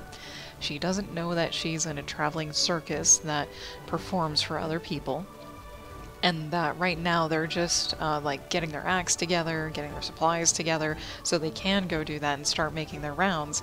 And she doesn't know what other people's roles are, other than Zarasa's. She has no idea where the food or water comes from, because they're seemingly just out in the desert, in the middle of the frickin' desert, and she needs to know this information. She wants to know this information. Ah,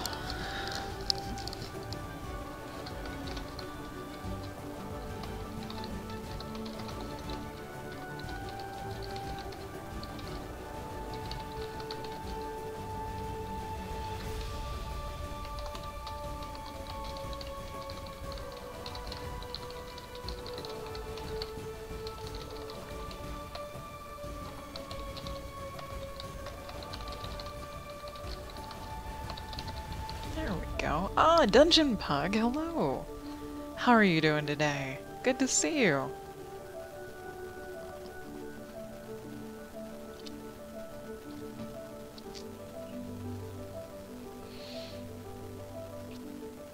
Okay. This gets moved here.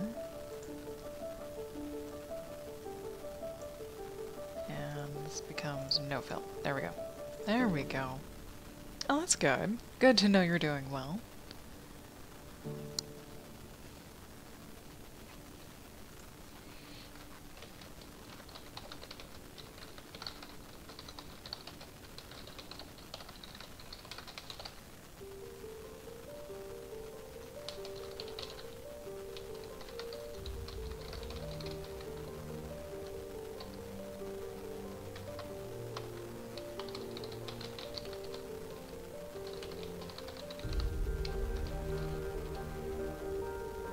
Oh, nice. Oh, prepping for a Dark Souls stream, eh? Thank you. Thank you. Thank you for the lurk. And good luck on that.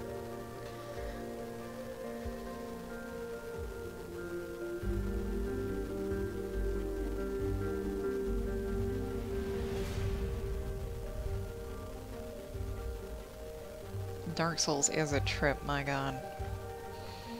I've watched people spend hours trying to defeat a boss. I've heard of other people who've spent like 9 or 10 hours trying to defeat a single boss, and I could not believe what I was hearing until I saw someone, man versus game, spend like 3 hours trying to kill a certain boss. And yeah.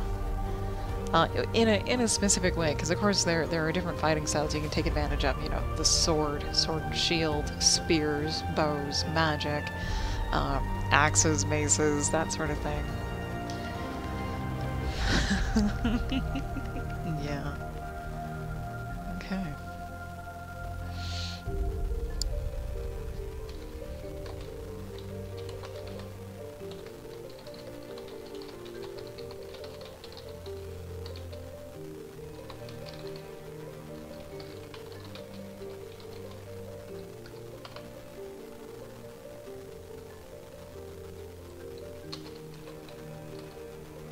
B-E-A-U to volt. There we go.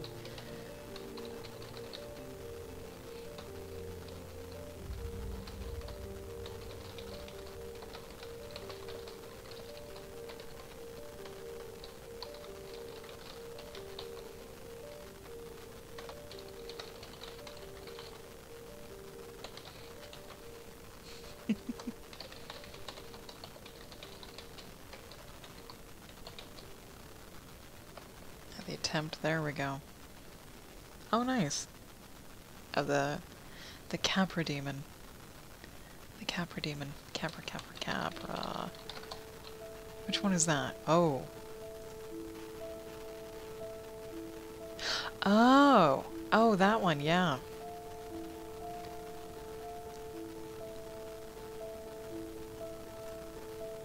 Try taking all your armor off. It sounds weird. So you can roll faster. It's only a suggestion, though. I have no idea how even. I don't even know how even for this particular one.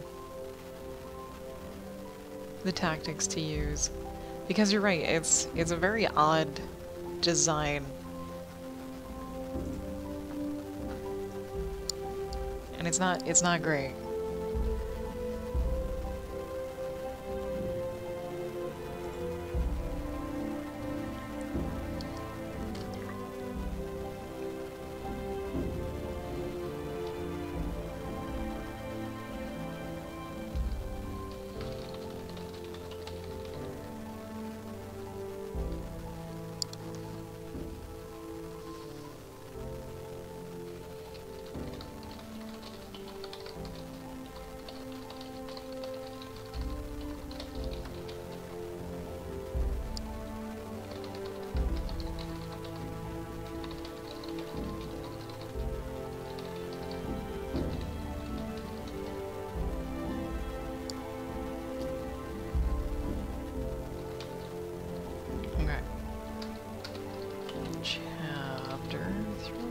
I've just been using numbers, right? Right? Yes. Okay. Good. Oh,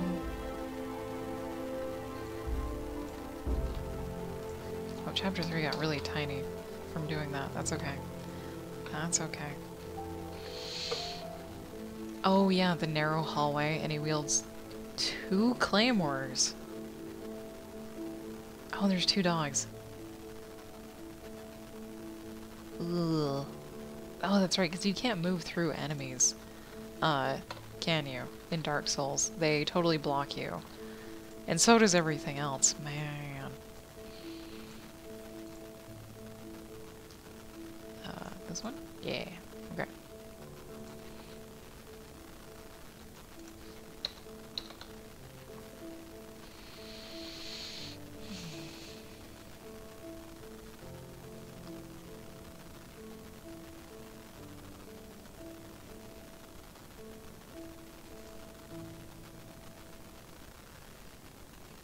That narrow hallway is a death thing.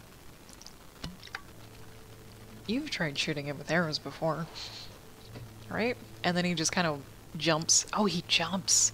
He jumps and smacks you in the face. And it takes like half your life away, damn. Yeah, I remember. I remember watching that.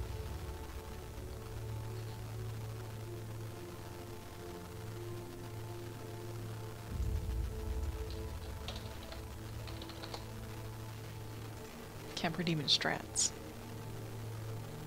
Okay. Cheesy strats. Oh, this is a YouTube video. No!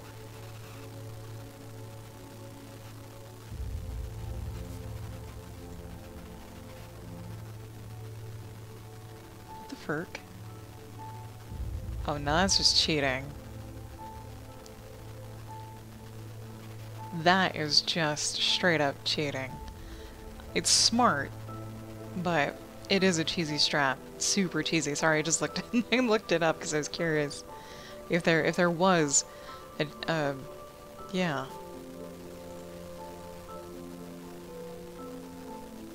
What the hell is he doing there?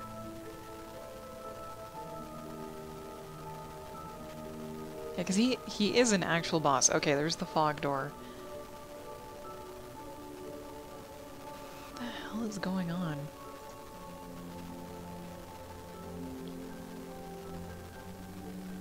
Huh.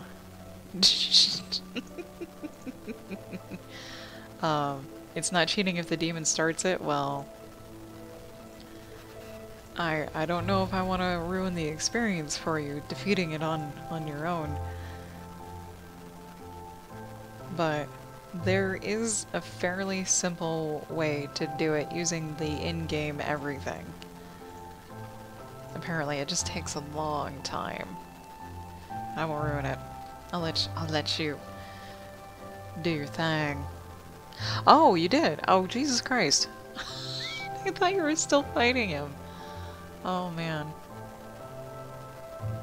Oh, okay. I misread. My bad. That's on me. That is totally on me. I misread. Yeah, okay. I understand now.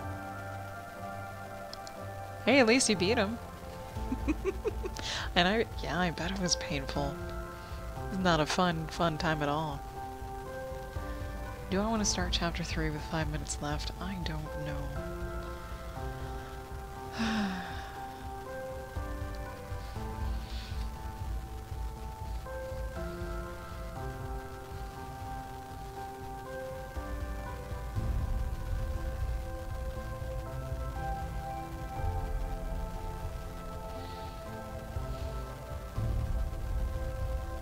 I might just call it. Let me take a look at this. Oh wow, chapter 3, 4, 5's a little bit bigger, 6 is smaller-ish, depending. Because sometimes these little tiny paragraphs can be like 5 or 6 written pages. You just never know. Okay. Learning the language is pretty much chapter 3. Okay. Oh, learning language, and then they actually start practicing stuff together. Okay.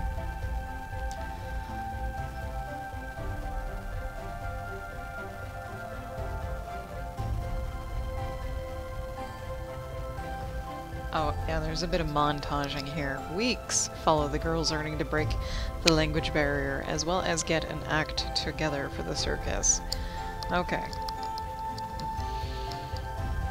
Okay. Yeah, we'll leave it here and just kind of read a little bit.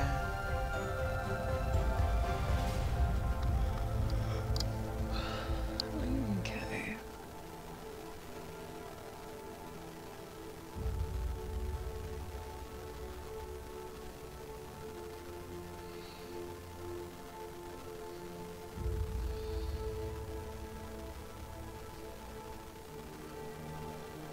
Okay.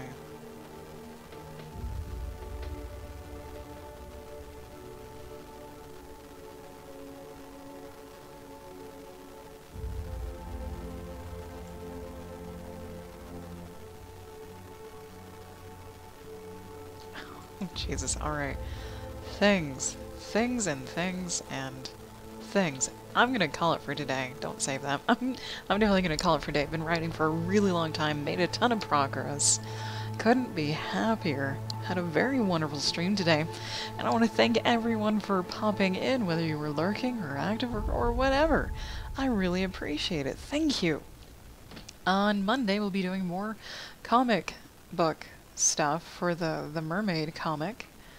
And yeah, I wish everyone had a great weekend this weekend. There you go. If you're new and you would like to know when I go live, you can hit that follow button on Twitch and hit that subscribe button on YouTube. You can also follow me on Twitter at JasmoColors, and I will catch you guys all next time.